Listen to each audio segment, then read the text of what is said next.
Chào mừng quý vị và các bạn đã quay trở lại với kênh Nam Hay Kể. Đêm Halloween, khi ranh giới giữa người sống và ma quỷ trở nên mờ ảo, cũng là lúc những chiếc mặt nạ hoàn hảo nhất được đeo lên. Trong một căn biệt thự xa hoa, giữa tiếng nhạc sập sình và những bộ trang phục ma quái, một tấn bi kịch đã được dàn dựng công phu. Nạn nhân là một vị lãnh chúa bóng đêm, gục ngay trên bàn làm việc. Xung quanh ông là những kẻ mang mặt nạ, nữ hoàng Ai Cập, ma cà rồng, nữ quỷ, và cả gã hề dốc cờ. Ai trong số họ là diễn viên, và ai mới thực sự là kẻ thủ ác? Mời quý vị và các bạn cùng tôi lật mở vở kịch Halloween hoàn hảo ngay sau đây. Tiếng nhạc điện tử vẫn còn đập thình thịch vào lồng ngực tôi một cách vô duyên, dù tôi đã đứng cách chiếc loa công suất lớn phải đến vài chục mét. Thứ âm thanh điện tử chát chúa, dồn dập, lẽ ra phải thuộc về một vũ trường ồn ào nào đó chứ không phải là bản nhạc nền cho một tấn bi kịch vừa hạ màn. Đêm Halloween, 23 giờ 15 phút. Căn biệt thự của doanh nhân Hoàng Đại sáng rực một cách ma quái dưới ánh trăng khuyết, tựa như một tòa lâu đài bước ra từ mấy bộ phim kinh dị rẻ tiền của Hollywood. Những quả bí ngô được khoét mắt mũi nhe nhờn cười cợt đặt dọc lối đi, bên trong là những ngọn đèn led nhấp nháy. Mạng nhện giả răng đầy trên mấy bụi hồng tỉa tót cẩn thận, và làn khói lạnh từ máy tạo xương lững lờ trôi dưới chân, tạo nên một khung cảnh vừa lố bịch vừa lạnh gáy. Bữa tiệc đã tàn theo một cách không ai có thể ngờ tới. Sếp, có vẻ căng đấy ạ. Thiếu úy Tuấn, cậu cấp dưới trẻ măng của tôi, thì thầm bên tai. Mắt cậu ta sáng rực, không phải vì sợ hãi, mà là vì sự háo hức của một con chó săn lần đầu được đánh hơi thấy con mồi lớn. Tuổi trẻ thật tốt. Họ vẫn còn tin rằng công việc của chúng tôi có gì đó hào nhoáng và ly kỳ. Còn tôi, sau 15 năm trong ngành, chỉ thấy một sự mệt mỏi kéo dài. Tôi không trả lời Tuấn, chỉ lách qua đám đông những bộ mặt hóa trang đang tụm năm tụm ba xì xào bàn tán. Ma cà rồng, phù thủy, thây ma, công chúa, tất cả đều đang nhìn về phía cánh cửa gỗ sồi của thư phòng với ánh mắt tò mò và sợ hãi. Họ là những khán giả bất đắc dĩ của một vở kịch mà họ không hề mua vé. Tôi rẽ đám đông, và cái mùi hỗn tạp của bữa tiệc ập vào mũi. Mùi rượu vang đắt tiền, mùi nước hoa phụ nữ nồng nàn, mùi thức ăn đã nguội lạnh, và thoang thoảng đâu đó, một thứ mùi kim loại lạnh lẽo khó tả, thứ mùi của sự kết thúc. Thư phòng của Hoàng Đại là một sự phô trương đúng kiểu chọc phú mới nổi. Tường ốp gỗ gụ sẫm màu, giá sách cao kịch trần chứa đầy những cuốn sách bìa da trông như chưa từng được ai mở ra. Một chiếc lò sưởi giả bằng đá cẩm thạch, một tấm thảm ba tư khổng lồ, và một bộ sưu tập vũ khí cổ treo trên tường. Giữa sự sang trọng có phần kịch cỡm ấy, bi kịch hiện ra. Hoàng Đại nằm gục trên chiếc bàn làm việc to như kiếp phản. Ông ta vẫn còn mặc nguyên bộ trang phục lãnh chúa bóng đêm, một thiết kế cầu kỳ với áo choàng đen và những chi tiết bạc lấp lánh. Chiếc mặt nạ đầu lâu bằng nhựa đã rơi xuống sàn gỗ, lăn lóc bên cạnh một đôi giày da cá sấu bóng loáng. Nó để lộ ra gương mặt thật của nạn nhân, một khuôn mặt biến sắc, với đôi mắt mở to nhìn lên trần nhà như thể vừa thấy một điều gì đó kinh hoàng lắm. Sự sống đã rời khỏi ông ta, nhưng nỗi kinh hoàng thì vẫn còn đọng lại. Trên ngực áo của ông ta là một con dao găm bạc, chuôi chạm khắc tinh xảo. Phần vải đen xung quanh chuôi dao đã sẫm màu, trông như một phần trang trí gớm ghiếc của bộ trang phục. Tôi khẽ xoay chiếc bật lửa Zippo cũ kỹ trong lòng bàn tay. Một thói quen khó bỏ mỗi khi tôi phải đối mặt với những thứ phi lý. Cảnh tượng này quá kịch, quá sắp đặt. Nó không giống một vụ việc thực tế, mà giống một cảnh trong vở kịch trinh thám rẻ tiền hơn. Đã kiểm tra mạch chưa? Tôi hỏi, giọng đều đều, mắt vẫn không rời khỏi hiện trường. Rồi sếp ạ. Một giọng nói điềm tĩnh vang lên từ góc phòng. Tôi quay lại. Đó là bác sĩ Khang, bác sĩ riêng của gia đình. Ông ta mặc một bộ vest đen lịch sự, mái tóc hoa râm được chải chuốt cẩn thận. Trong cái rạp xiếc hóa trang này, ông ta là người duy nhất trông bình thường, và chính sự bình thường đó lại khiến ông ta trở nên nổi bật. Tôi là người đầu tiên phát hiện ra. Tôi đã kiểm tra. Mạch không còn, đồng tử giãn, không có phản ứng. Anh Đại, anh ấy đi rồi. Ông ta nói từ đi rồi một cách nhẹ nhàng, chuyên nghiệp, như thể đang thông báo kết quả của một ca cảm cúm thông thường. Sự bình tĩnh của ông ta thật đáng ngưỡng mộ, hoặc đáng ngờ. Tôi lia mắt khắp căn phòng, thu nhận hình ảnh của những diễn viên còn lại. Trên chiếc ghế sofa bọc da, Linh, vợ của Hoàng Đại, đang ngồi sụp xuống. Bà ta mặc một bộ váy nữ hoàng Ai Cập lộng lẫy, những món trang sức vàng lấp lánh trên cổ và cổ tay. Bà ta đang run rẩy, đôi vai gầy guộc rung lên từng chập, nhưng tiếng khóc lại không phát ra. Nước mắt chảy rải trên lớp trang điểm đậm, tạo thành những vệt đen lem nhem. Bà ta trông đau khổ, Nhưng đôi mắt sắc sảo của một nữ hoàng thì lại đang liếc nhanh khắp phòng, như thể đang đánh giá tình hình hơn là chìm trong bi thương. Một vai diễn, tôi nghĩ thầm. Một vai diễn khá đạt. Đứng dựa vào giá sách là Quân, gã đối tác làm ăn của Đại. Anh ta hóa trang thành ma cà rồng, với áo choàng cổ cao và 2 chiếc răng nanh già. Nhưng lúc này, khuôn mặt được trang điểm trắng bệch của anh ta trông còn tái hơn cả phấn. Mồ hôi lấm tấm trên trán, và anh ta liên tục dùng tay áo chùi đi. Đôi mắt anh ta ánh lên vẻ hoảng sợ pha lẫn tức giận. Tôi để ý thấy anh ta cứ vô thức xoa mu bàn tay phải, nơi có một vết xước mới còn tấy đỏ. Gần cửa sổ, cô thư ký riêng tên Trang đang đứng khóc nức nở. Cô ta mặc một bộ váy đen bó sát, trên đầu có cặp sừng nhỏ, đúng chuẩn một nữ quỷ gợi cảm. Nước mắt đã làm nhòe hết lớp trang điểm, khiến cô trông càng thêm thảm thương. Cô ta dường như là người duy nhất thực sự suy sụp trong căn phòng này. Tiếng khóc của cô ta có sự uất nghẹn, tuyệt vọng của một người vừa mất đi thứ gì đó quan trọng. Và rồi, nhân vật khiến tôi chú ý nhất. Hải, cậu con trai duy nhất của Hoàng Đại. Cậu ta hóa trang thành tên hề quỷ, với mái tóc xanh lẻ, khuôn mặt trắng bệch và nụ cười đỏ chót man rợ được vẽ từ tai bên này sang tai bên kia. Cậu ta không đứng cùng ai cả, chỉ đứng đó, dựa vào tường đối diện với cái bàn làm việc, và nhìn chằm chằm vào người cha đã không còn của mình. Đáng sợ nhất là, trên mặt cậu ta không có biểu cảm gì khác ngoài nụ cười đã được vẽ sẵn. Một nụ cười trống rỗng, vô hồn. Cậu ta không khóc, không hoảng sợ, không tức giận. Chỉ có sự im lặng và nụ cười đó. Nó khiến Tuấn đứng bên cạnh tôi phải rùng mình. Tất cả mọi người, tôi cất giọng, đủ lớn để át đi tiếng nhạc vẫn còn văng vẳng từ ngoài sân vọng vào. Kể từ giờ phút này, không một ai được phép rời khỏi căn biệt thự này cho đến khi có lệnh của tôi. Thiếu úy Tuấn, cậu hãy mời các vị khách khác ra phòng khách chính và lấy lời khai sơ bộ của họ. Yêu cầu đội kỹ thuật hình sự vào việc. Cẩn thận từng chi tiết. Tuấn gật đầu lia lịa rồi nhanh chóng ra ngoài thực hiện nhiệm vụ. Căn phòng giờ chỉ còn lại tôi, bác sĩ Khang và 4 con người đang chìm trong những cảm xúc hỗn loạn của riêng họ. Tôi bước tới gần cái bàn, cẩn thận không làm xáo trộn bất cứ thứ gì. Bác sĩ Khang, tôi nói, mắt vẫn dán vào con dao găm. Con dao này, ông có biết nó ở đâu ra không? Đó là một vật trong bộ sưu tập của Đại, Khang đáp, giọng vẫn đều đều. Nó thường được trưng bày trong tủ kính kia, cùng với mấy thanh kiếm cổ. Tôi nhìn về phía tủ kính mà ông ta chỉ. Cửa kính không khóa, và có một khoảng trống rõ ràng trên giá đỡ bọc nhung. Mọi thứ dường như quá đơn giản. Một cuộc cãi vã, một phút nóng giận, kẻ nào đó đã tiện tay vớ lấy con dao và gây ra sự việc. Một câu chuyện hợp lý. Nhưng trực giác của tôi lại gào lên rằng sự hợp lý này chính là điều bất hợp lý nhất. Tôi quay sang bà Linh. Thưa bà là người cuối cùng nói chuyện với chồng mình à? Bà ta ngẩng lên, đôi mắt ngấn nước nhìn tôi. Không phải tôi. Chúng tôi đã cãi nhau trước bữa tiệc. Rất to. Về chuyện tiền bạc. Bà ta nức nở. Ông ấy dọa sẽ không cho tôi một xu nào nếu ly hôn. Nhưng tôi thề, tôi không làm gì cả. Tôi chỉ muốn được tự do, không phải vào tù. Tiếng nức nở của bà ta nghe thật thảm thiết. Nhưng tôi đã nghe kiểu khóc lóc này quá nhiều rồi. Nó là một loại vũ khí, một tấm màn che. Tôi chuyển hướng sang Quân. Còn anh ma cà rồng. Anh có vào đây nói chuyện với ông Đại không? Quân giật mình, như thể bị bắt quả tang. Anh ta gằn giọng, cố tỏ ra cứng rắn. Phải, tôi có vào đây. Để nói chuyện phải quấy với lão ta.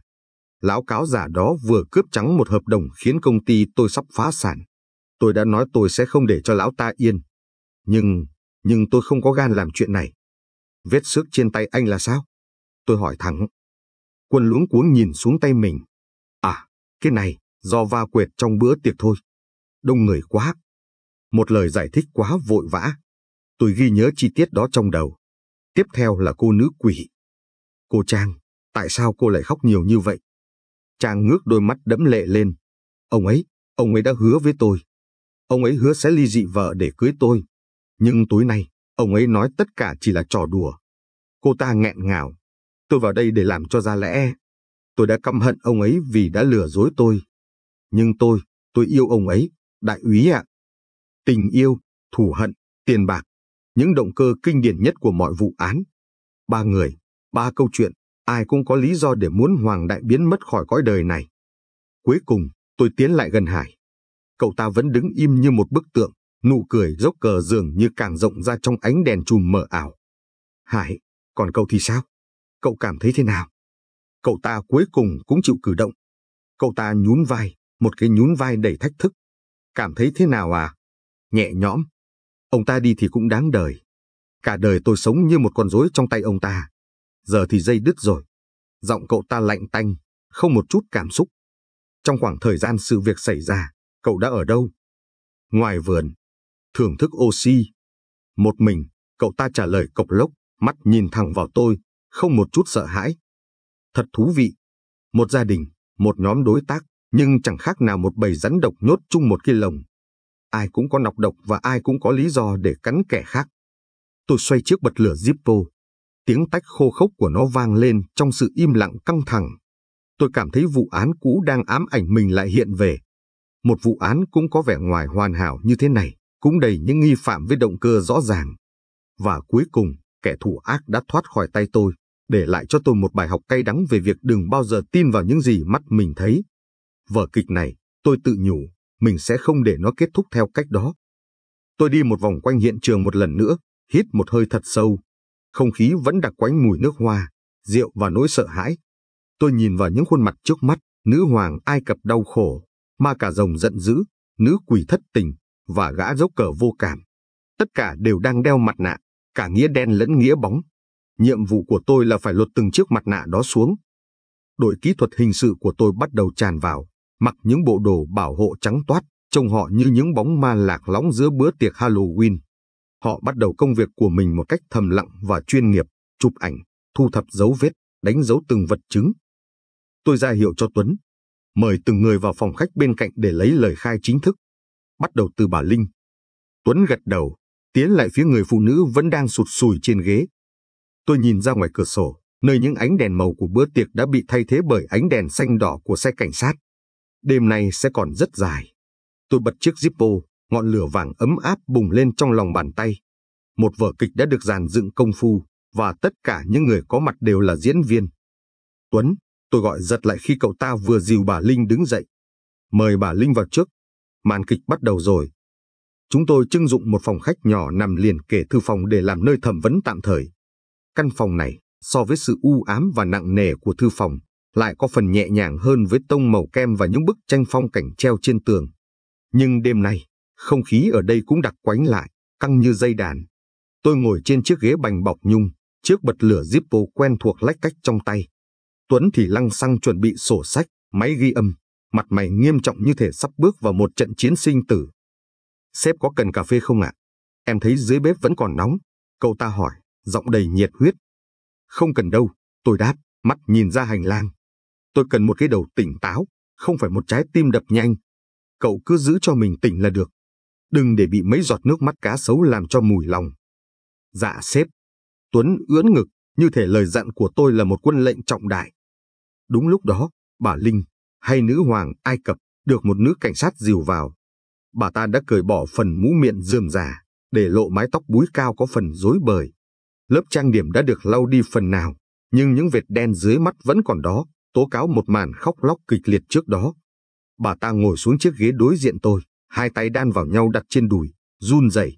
Trông bà ta thật nhỏ bé và đáng thương trong bộ trang phục lộng lẫy nhưng giờ đã trở nên vô duyên. Tôi ra hiệu cho nữ cảnh sát ra ngoài. Cánh cửa khép lại, trong phòng chỉ còn ba chúng tôi. Tôi đợi.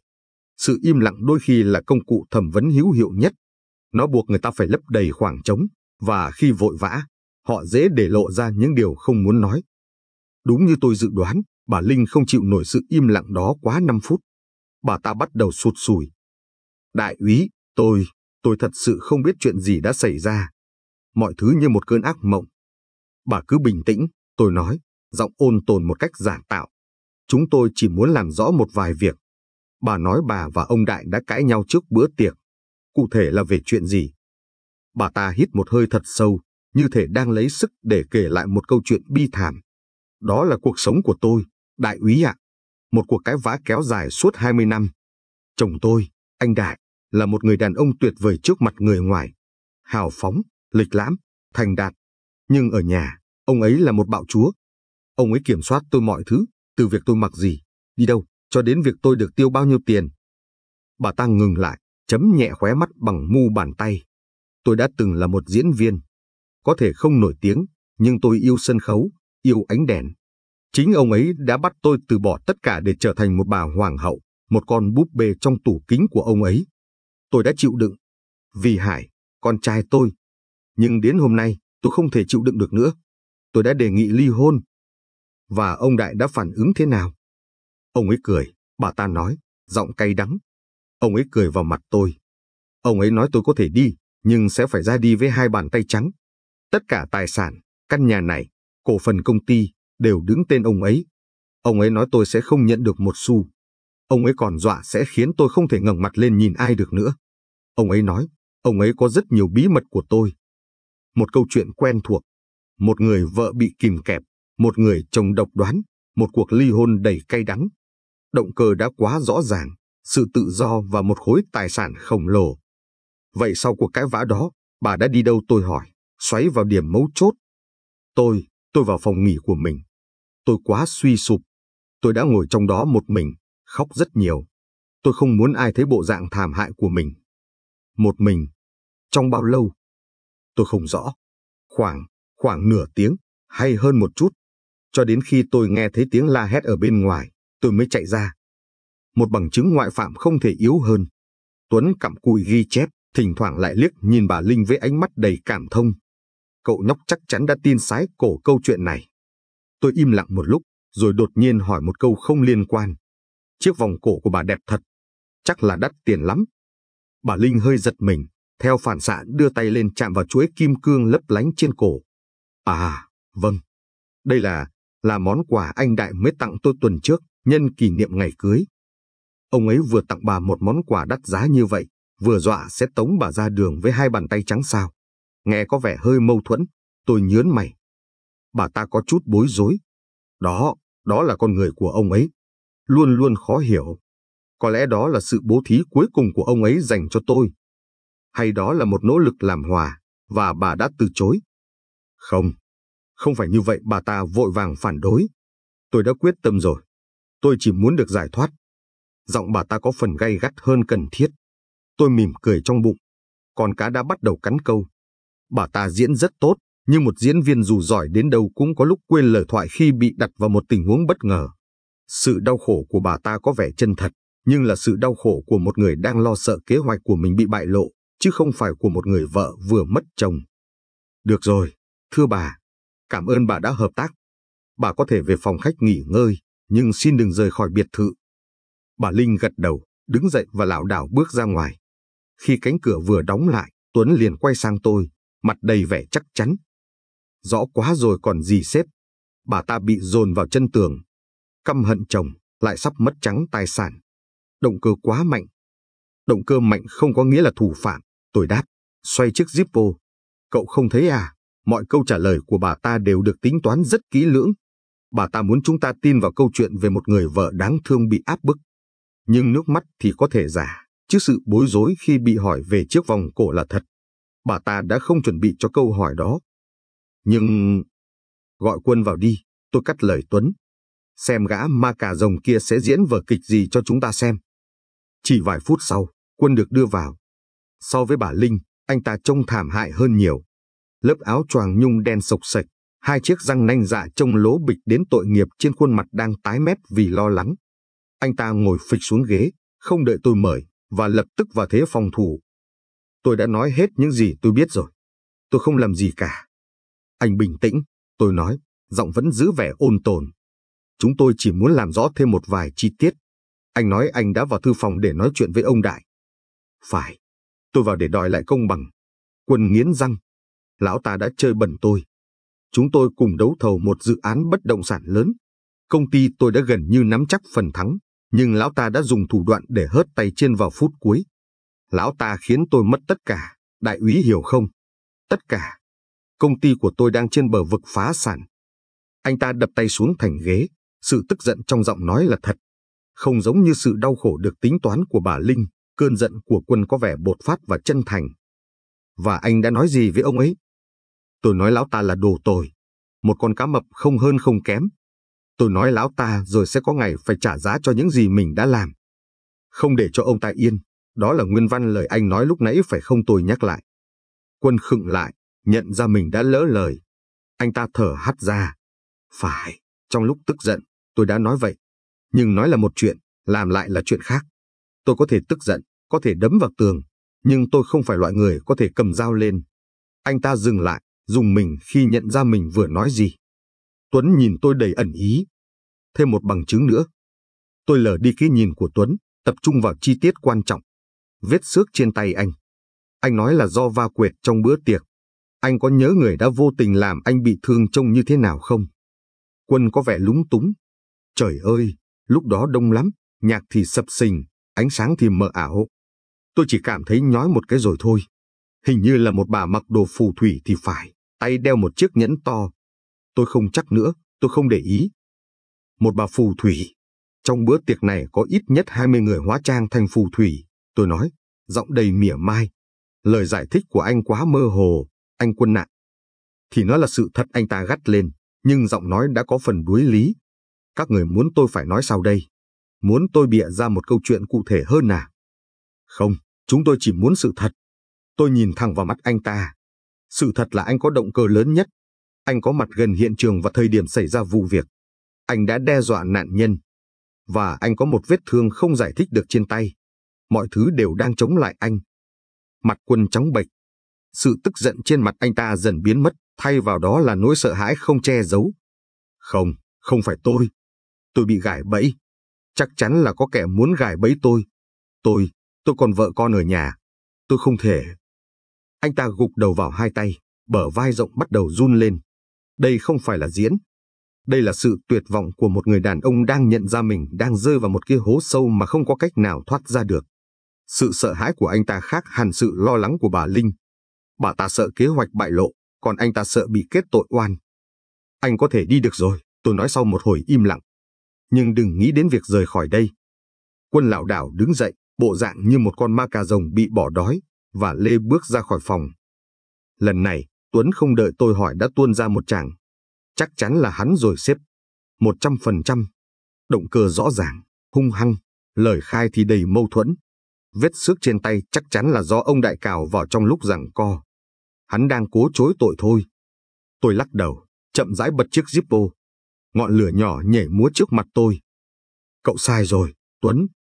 Sai ạ. Nhưng mọi thứ đều quá rõ ràng mà sếp. Chính vì nó quá rõ ràng nên mới đáng ngờ, tôi đáp. Cậu có thấy không, cả hai người họ đều có một điểm chung. Họ đều muốn chúng ta tin vào câu chuyện của họ.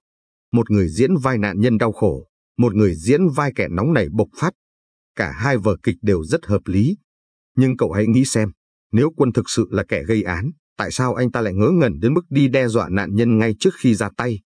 Tại sao lại để lại một vết xước trên tay mà không có một lời giải thích hợp lý? Nó quá ngu ngốc, giống như có ai đó cố tình đẩy anh ta ra trước ánh đèn sân khấu, biến anh ta thành nghi phạm chính để che giấu cho một người khác. Ý sếp là có người đang gài bẫy anh ta. Tôi không loại trừ khả năng đó. Vở kịch của bà Linh có những đoạn hỏng, nhưng nó tinh vi hơn. Còn vở kịch của Quân, nó quá vụng về một cách đáng ngờ. Tôi đang định nói tiếp thì chiếc điện thoại của tôi rung lên. Là số của đội trưởng đội pháp y. Tôi ra hiệu cho Tuấn im lặng rồi bắt máy. Alo, tôi Nam nghe. Tôi lắng nghe những gì người ở đầu dây bên kia nói. Từng lời một. Khuôn mặt tôi dần đanh lại. Chiếc bật lửa trong tay tôi ngừng xoay. Sự mệt mỏi ban nãy đã biến mất, thay vào đó là một sự tập trung cao độ. Vụ án này vừa rẽ sang một hướng mà tôi không thể ngờ tới.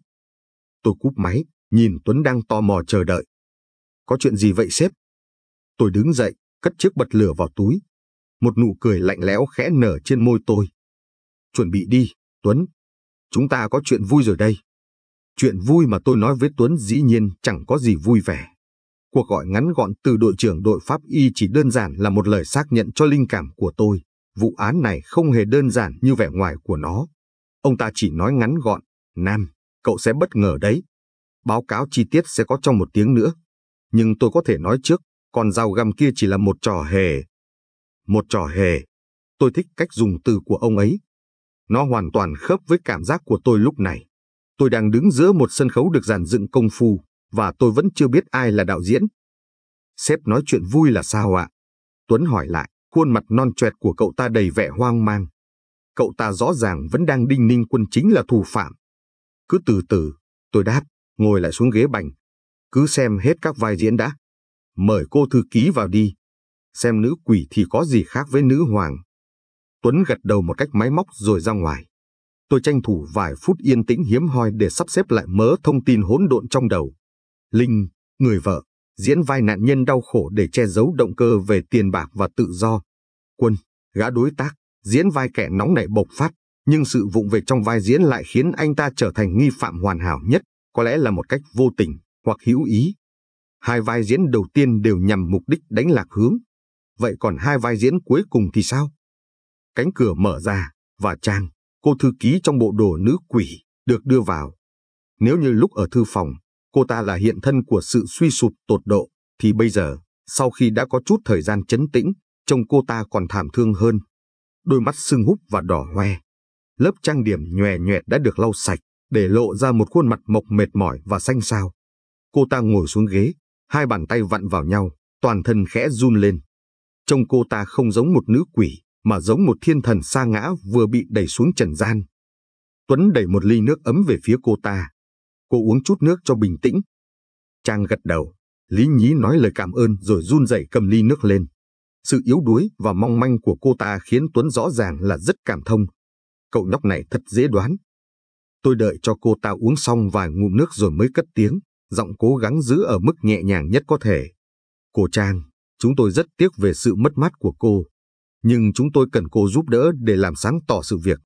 Cô có thể kể lại chi tiết những gì đã xảy ra giữa cô và ông Đại tối nay không? Trang hít một hơi thật sâu, dường như việc kể lại câu chuyện là một cực hình. Nước mắt lại bắt đầu lưng tròng. Tôi và anh Đại đã quen nhau được hơn 2 năm, cô bắt đầu, giọng lạc đi. Không chỉ là mối quan hệ sếp và thư ký. Anh ấy nói anh ấy yêu tôi. Anh ấy nói cuộc hôn nhân với chị Linh chỉ còn là vỏ bọc, là một hợp đồng kinh tế. Anh ấy nói tôi mới là người mang lại cho anh ấy hạnh phúc thật sự. Cô ta kể một cách chậm rãi, rành mạch, dù giọng nói vẫn run rẩy vì xúc động. Cô kể về những lời hứa hẹn của Đại, về một căn nhà nhỏ ven hồ, về một cuộc sống mới không còn phải lén lút. Ông ta đã hứa rằng bữa tiệc Halloween này sẽ là lần cuối cùng ông ta xuất hiện trước công chúng với tư cách là chồng của bà Linh.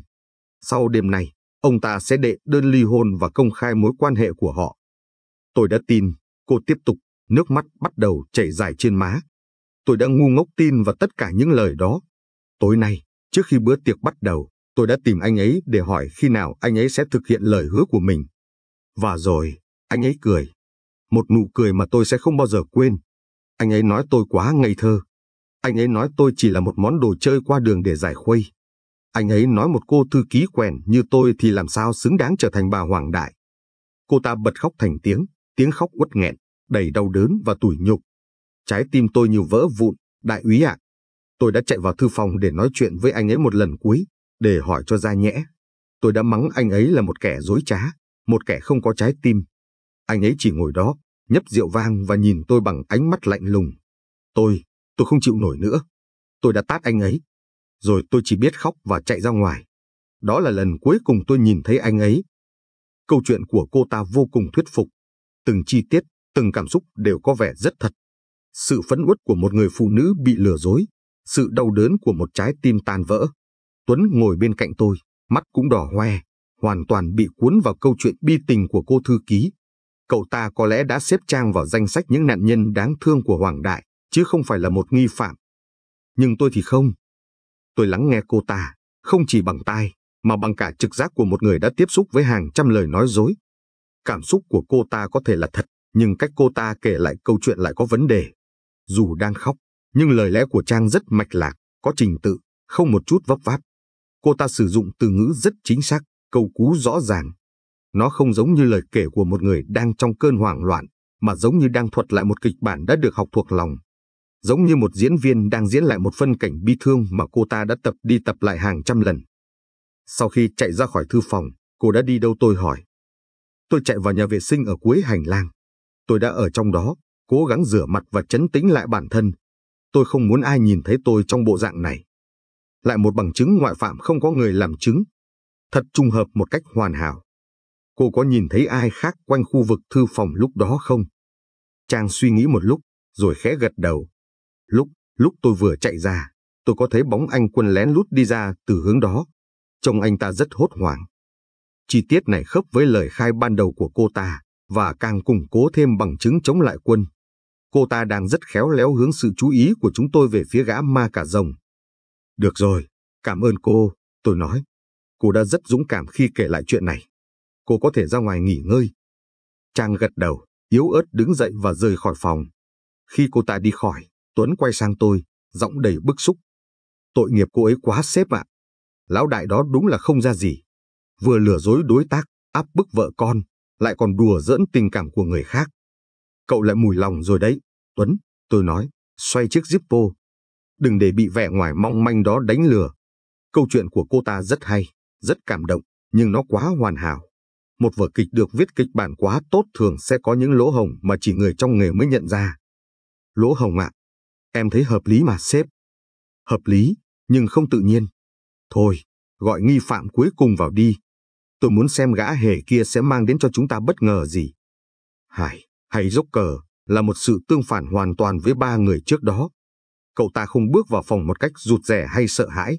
Cậu ta đi vào với dáng vẻ nghênh ngang, hai tay đút túi quần, và ngồi phịch xuống ghế, gác cả hai chân lên chiếc bàn nhỏ trước mặt.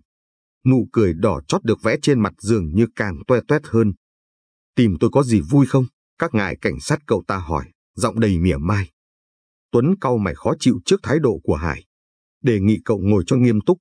Đây là một cuộc thẩm vấn. Hải nhếch mép, nhưng không bỏ chân xuống. Thẩm vấn à? Về chuyện gì? Về việc ông già của tôi cuối cùng cũng được lên thiên đường à? Hay là xuống địa ngục nhỉ? Với những gì ông ta đã làm, tôi đoán là vế sau. Thái độ thách thức của cậu ta khiến bầu không khí trong phòng trở nên căng thẳng. Tôi ra hiệu cho Tuấn bình tĩnh lại.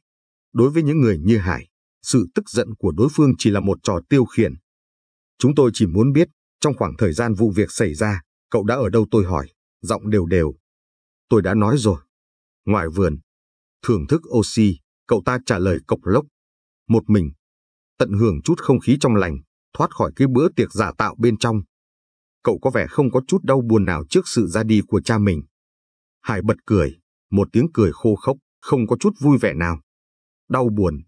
Tại sao tôi phải đau buồn? Đại úy, ông có bao giờ sống như một con rối chưa? Cuộc đời của tôi, từ việc tôi phải học trường nào, chơi với ai, yêu cô gái nào, thậm chí là mặc màu áo gì, đều do một tay ông ta sắp đặt. Ông ta không phải là cha tôi. Ông ta là người điều khiển rối. Và hôm nay, sợi dây điều khiển cuối cùng cũng đã đứt. Ông nói xem, tôi nên đau buồn hay nên ăn mừng? Lời lẽ của cậu ta đầy cay độc, nhưng lần này, tôi nghe thấy một thứ khác đằng sau nó. Không giống như bà Linh hay cô Trang, những người đang cố gắng kể một câu chuyện. Hải đang trút ra nỗi lòng của mình, một nỗi lòng đã bị dồn nén quá lâu. Sự căm ghét của cậu ta là thật, nỗi đau của cậu ta là thật. Vậy là cậu thừa nhận mình căm ghét ông ấy. Căm ghét là một từ quá nhẹ, Hải nói, ánh mắt nhìn xa xăm.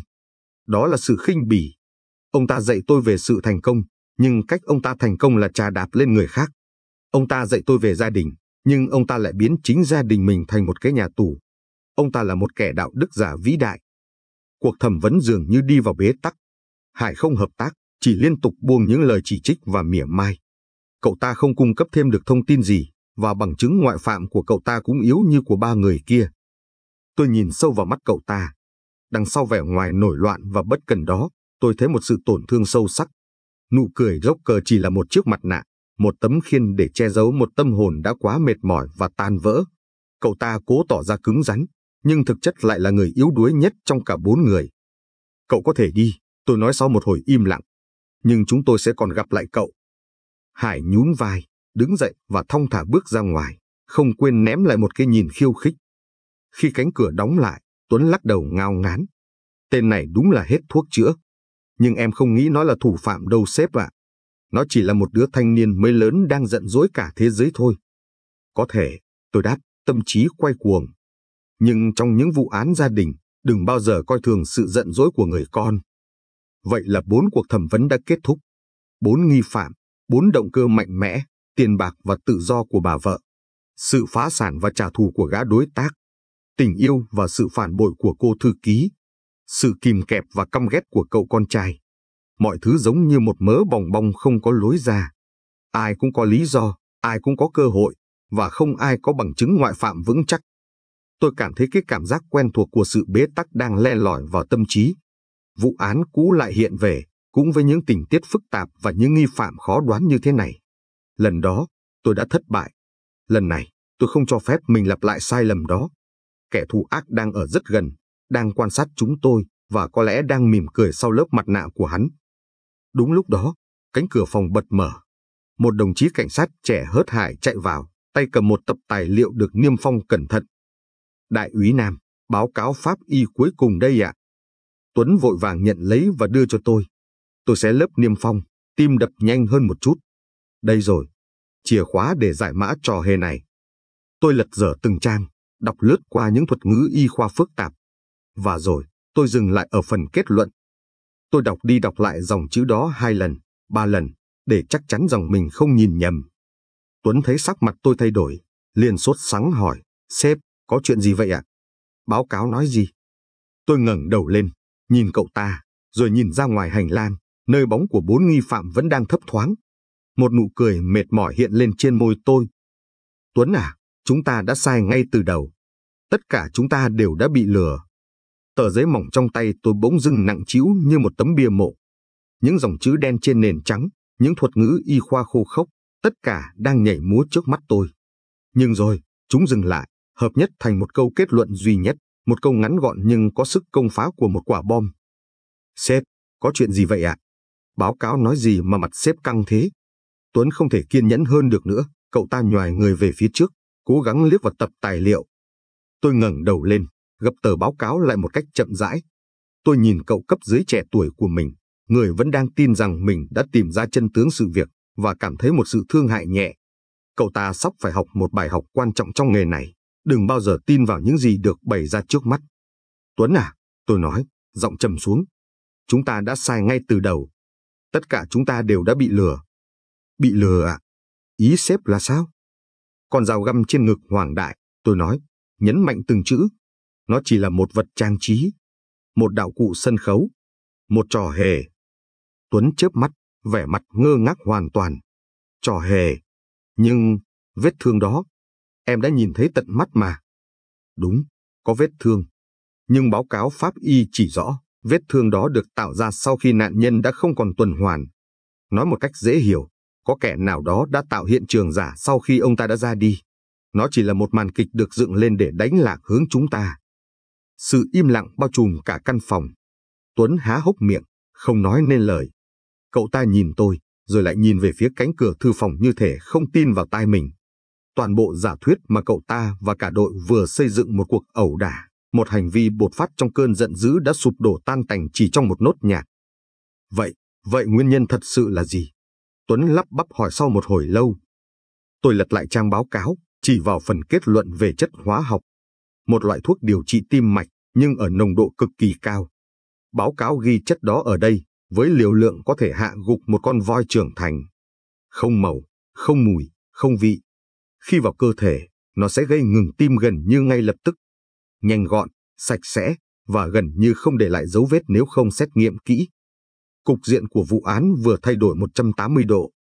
Đây không còn là một tội ác do thù hận bộc phát. Đây là một kế hoạch được tính toán vô cùng tinh vi và lạnh lùng. Kẻ thù ác không chỉ thông minh, mà còn tàn nhẫn. Hắn đã chuẩn bị sẵn chất độc, tìm cách đưa nó vào cơ thể nạn nhân, và sau đó còn bình tĩnh tạo ra một hiện trường giả để dẫn dắt cuộc điều tra đi vào ngõ cụt. Hắn muốn chúng tôi tin vào một câu chuyện về những mối thù hằn cá nhân, để chúng tôi mải mê chạy theo những nghi phạm như Quân hay Linh, trong khi bản chất thật của vụ việc lại hoàn toàn khác. Trời đất ơi! Tuấn lẩm bẩm, ngồi phịch xuống ghế. Một kế hoạch kinh khủng như vậy, ai có thể làm được chứ? Đó chính là câu hỏi mấu chốt, tôi nói, chiếc bật lửa Zippo lại bắt đầu lách cách trong tay tôi. Câu hỏi không còn là ai căm ghét Hoàng Đại nhất mà là ai có đủ kiến thức và khả năng để tiếp cận loại thuốc đó. Trong một khoảnh khắc, cả tôi và Tuấn đều nghĩ đến cùng một người. Một người duy nhất trong căn biệt thự này có kiến thức y học chuyên sâu. Một người duy nhất có khả năng điều chế hoặc tiếp cận những loại thuốc bị kiểm soát nghiêm ngặt. Một người duy nhất vẫn giữ được vẻ điềm tĩnh đến lạ thường từ đầu đến cuối. Bác sĩ Khang. Sếp, Tuấn nói, giọng đầy phấn khích trở lại. Là ông ta. Chắc chắn là bác sĩ Khang. Chỉ có ông ta mới làm được điều này. Có thể, tôi nói, nhưng trong lòng lại có một chút do dự. Nhưng ông ta có một bằng chứng ngoại phạm gần như hoàn hảo. Rất nhiều nhân chứng nhìn thấy ông ta ở sảnh chính suốt buổi tối. Biết đâu ông ta đã bỏ thuốc vào ly rượu của ông đại tử trước. Tuấn đưa ra giả thuyết. Đội pháp y đã kiểm tra ly rượu trên bàn làm việc. Hoàn toàn trong sạch. Không có dấu vết của chất độc. Tôi lắc đầu. Không đơn giản như vậy đâu, Tuấn. Kẻ thù ác này rất thông minh. Hắn sẽ không để lại một dấu vết sơ hở như thế. Nhưng dù sao đi nữa, chúng ta cũng cần phải nói chuyện với ông bác sĩ. Tôi ra lệnh cho một cảnh sát viên đi mời bác sĩ Khang. Lần này, chúng tôi gặp ông ta ngay tại hành lang. Ông ta vừa kết thúc cuộc nói chuyện với một vài vị khách khác, những người đang được lấy lời khai. Thấy chúng tôi, ông ta gật đầu chào một cách lịch sự, không một chút bối rối. Có chuyện gì vậy, đại úy? Cậu cần tôi giúp gì à? Chúng tôi có một vài phát hiện mới, thưa bác sĩ, tôi nói, nhìn thẳng vào mắt ông ta. Chúng tôi muốn hỏi ông một vài câu về chuyên môn. Tôi rất sẵn lòng. Chúng tôi quay trở lại phòng khách nhỏ.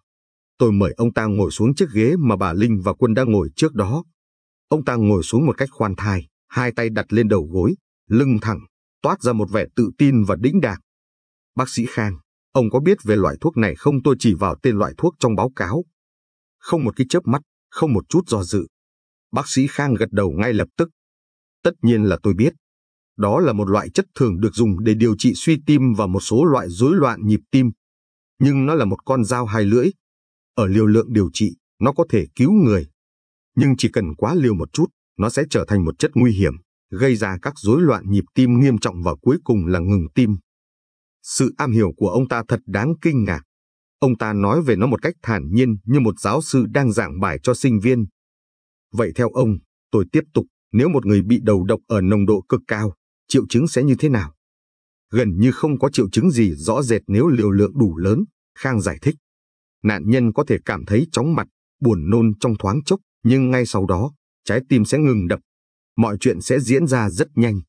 Người ngoài nhìn vào có thể sẽ nghĩ đó là một cơn đau tim đột ngột. Mọi mô tả của ông ta đều khớp hoàn toàn với báo cáo pháp y. Ông có sở hữu loại thuốc này không, thưa bác sĩ? Tuấn không kìm được, chen vào hỏi. Bác sĩ Khang khẽ nhíu mày, nhìn Tuấn rồi quay sang tôi. Cậu thiếu úy, tôi là một bác sĩ. Tất cả các loại thuốc kê đơn, đặc biệt là những loại nguy hiểm, đều được quản lý cực kỳ nghiêm ngặt tại bệnh viện nơi tôi công tác. Túi y tế cá nhân của tôi chỉ có những loại thuốc cấp cứu thông thường như aspirin hay thuốc hạ huyết áp. Các cậu có thể kiểm tra nếu muốn. Thái độ của ông ta quá bình tĩnh, quá hợp tác. Hoặc là ông ta hoàn toàn vô tội, hoặc là ông ta là một diễn viên bậc thầy, một kẻ có thần kinh thép. Trong khoảng thời gian từ 10 giờ đến 10 giờ 30 tối nay, ông đã ở đâu và làm gì, tôi hỏi. Đây là câu hỏi quan trọng nhất.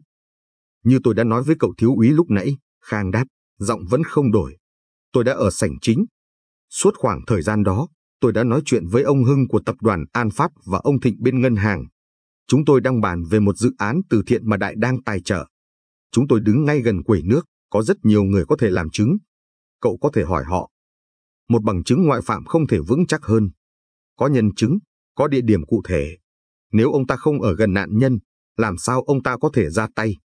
Cuộc thẩm vấn với bác sĩ Khang kết thúc trong bế tắc. Ông ta trả lời mọi câu hỏi một cách hoàn hảo, không để lộ bất cứ sơ hở nào. Khi ông ta rời khỏi phòng, Tuấn trông hoàn toàn suy sụp. Không thể nào. Bằng chứng ngoại phạm của ông ta quá chắc chắn. Vậy thì là ai chứ? Tôi không trả lời. Tôi đứng dậy, đi lại trong phòng. Đầu óc tôi quay cuồng. Kẻ thù ác đã tính toán đến cả việc này. Hắn đã tạo ra một vụ án đầu độc, nhưng lại nhắm mũi dùi vào một nghi phạm có bằng chứng ngoại phạm không thể chối cãi. Đây là một sự thách thức. Hắn đang chơi đùa với chúng tôi. Vụ án cũ lại hiện về ám ảnh tôi. Cũng là một kế hoạch hoàn hảo, một kẻ thù ác thông minh luôn đi trước tôi một bước. Lần đó, tôi đã bỏ qua một chi tiết nhỏ, một chi tiết tưởng chừng vô nghĩa, và để hắn thoát mất. Lần này, tôi tự nhủ, sẽ không có chuyện đó.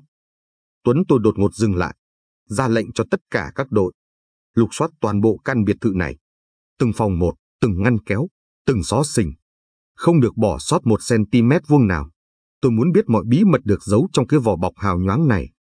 Rõ, thưa sếp. Tuấn như được tiếp thêm năng lượng, vội vã chạy ra ngoài truyền lệnh. Cuộc lục soát quy mô lớn bắt đầu. Căn biệt thự vốn đã hỗn loạn này lại càng thêm náo nhiệt bởi tiếng bước chân của cảnh sát, tiếng đồ đạc bị dịch chuyển. Tôi đứng ở hành lang chính, quan sát tất cả. Các nghi phạm được yêu cầu ngồi yên trong phòng khách lớn, mỗi người một góc, không ai nói với ai câu nào. Linh vẫn giữ vẻ mặt đau khổ. Trang thì thút thít. Hải ngồi vắt vẻo trên thành ghế, ngón tay gõ nhịp một cách sốt ruột. Quân thì đi đi lại lại, mặt mày căng thẳng tột độ. Còn bác sĩ Khang, ông ta ngồi yên lặng đọc một cuốn tạp chí, như thể mọi chuyện xung quanh không liên quan gì đến mình. Thời gian trôi qua một cách nặng nề.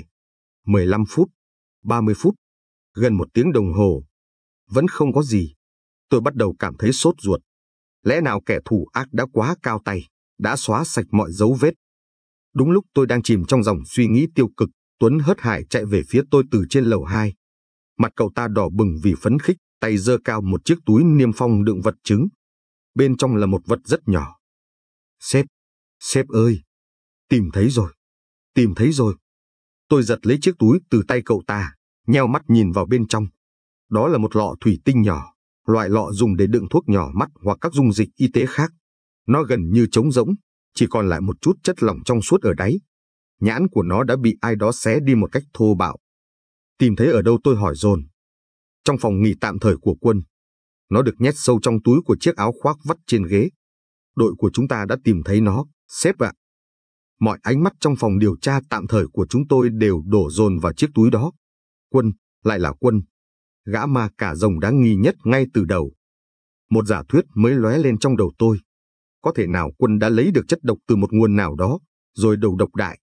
Sau đó, trong lúc hoảng loạn, hắn đã tạo ra hiện trường giả bằng con dao găm để đổ lỗi cho một hành vi bột phát. Điều đó giải thích cho sự lúng túng và những lời khai mâu thuẫn của hắn. Hắn không phải diễn viên tội, mà hắn đang cố che giấu một tội ác khác còn kinh khủng hơn. Vụ án dường như đã có lời giải, một lời giải hợp lý đến không ngờ.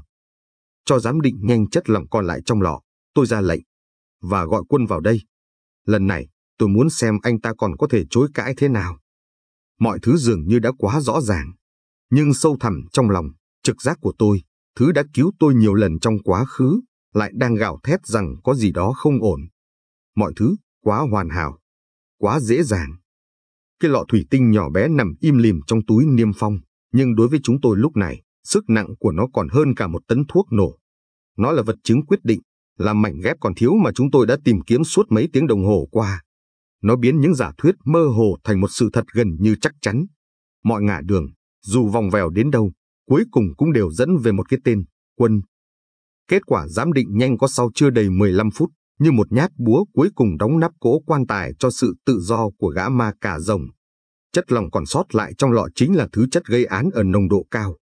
Hung khí đã được tìm thấy, và nó được tìm thấy tại nơi thuộc quyền sở hữu của nghi phạm chính. Trong sách giáo khoa về điều tra, đây được gọi là một vụ án khép. Sếp, trên miệng lọ còn có một dấu vân tay khá rõ, Tuấn báo cáo, giọng đầy phấn khởi. Đội kỹ thuật hình sự đang đối chiếu, nhưng nhìn sơ bộ thì có nhiều điểm trùng khớp với dấu vân tay của Quân mà chúng ta đã lấy lúc nãy. Mọi thứ đã quá rõ ràng. Động cơ, cơ hội, hung khí, và bây giờ là dấu vết vật lý. Một bộ tứ hoàn hảo để buộc tội một con người. Tôi ra lệnh cho 2 cảnh sát viên đi mời Quân trở lại phòng thẩm vấn. Lần này, tôi không còn dùng từ mời trong suy nghĩ nữa. Quân được đưa vào. Nếu như lần trước anh ta trông giống một con ma cà rồng bị bỏ đói, thì lần này, anh ta trông như một cái xác vừa đội mổ sống dậy. Khuôn mặt trắng bệch, đôi mắt thâm quầng và trũng sâu, bộ dạng hoàn toàn suy sụp. Anh ta thậm chí không còn sức để tỏ ra giận dữ hay phòng thủ. Anh ta lảo đảo ngồi xuống ghế, đôi vai rộng rũ xuống. Tôi không nói gì, chỉ lặng lặng đẩy chiếc túi niêm phong chứa lọ thuốc về phía anh ta. Quân nhìn vào vật chứng trên bàn. Trong một khoảnh khắc, anh ta không có phản ứng gì. Rồi, như một thước phim quay chậm, đôi mắt anh ta mở to, từ ngạc nhiên chuyển sang hoang mang, và cuối cùng là kinh hoàng tột độ. Cái gì đây, anh ta lắp bắp. Tôi không biết cái này là gì. Anh không biết ư, tôi hỏi, giọng lạnh tanh. Chúng tôi tìm thấy nó trong túi áo khoác của anh, cái áo anh vắt trong phòng nghỉ. Bên trong là chất độc đã được dùng để hại ông Đại. Và trên đó có dấu vân tay của anh. Anh còn muốn nói gì nữa không, anh Quân? Không thể nào. Quân bật đứng dậy, chiếc ghế đổ dầm xuống sàn. Tôi không biết nó ở đâu ra. Là có kẻ gài bẫy tôi. Chắc chắn là có kẻ đã gài bẫy tôi. Tôi thề. Anh ta hét lên, giọng lạc đi vì hoảng loạn. toàn thân anh ta run lên bần bật, mồ hôi túa ra ướt đẫm vầng trán. Tuấn và các điều tra viên khác nhìn anh ta với ánh mắt nghiêm nghị. Đối với họ, sự hoảng loạn này chính là lời thú tội của một kẻ đang bị dồn vào chân tường. Mọi hành vi của anh ta, sự tức giận ban đầu, lời đe dọa, vết xước trên tay, và bây giờ là sự chối tội một cách tuyệt vọng đều khớp hoàn toàn với tâm lý của một thủ phạm bị phát hiện. Anh có quyền giữ im lặng. Tuấn bắt đầu đọc to các quyền của nghi phạm, giọng dõng dạc. Bất cứ điều gì anh nói bây giờ đều có thể được dùng làm bằng chứng chống lại anh trước tòa. Quân không còn nghe thấy gì nữa. Anh ta ôm đầu, lẩm bẩm trong vô vọng. Không phải tôi, thật sự không phải tôi. Ai đó đã hại tôi. Trời ơi, ai đã hại tôi?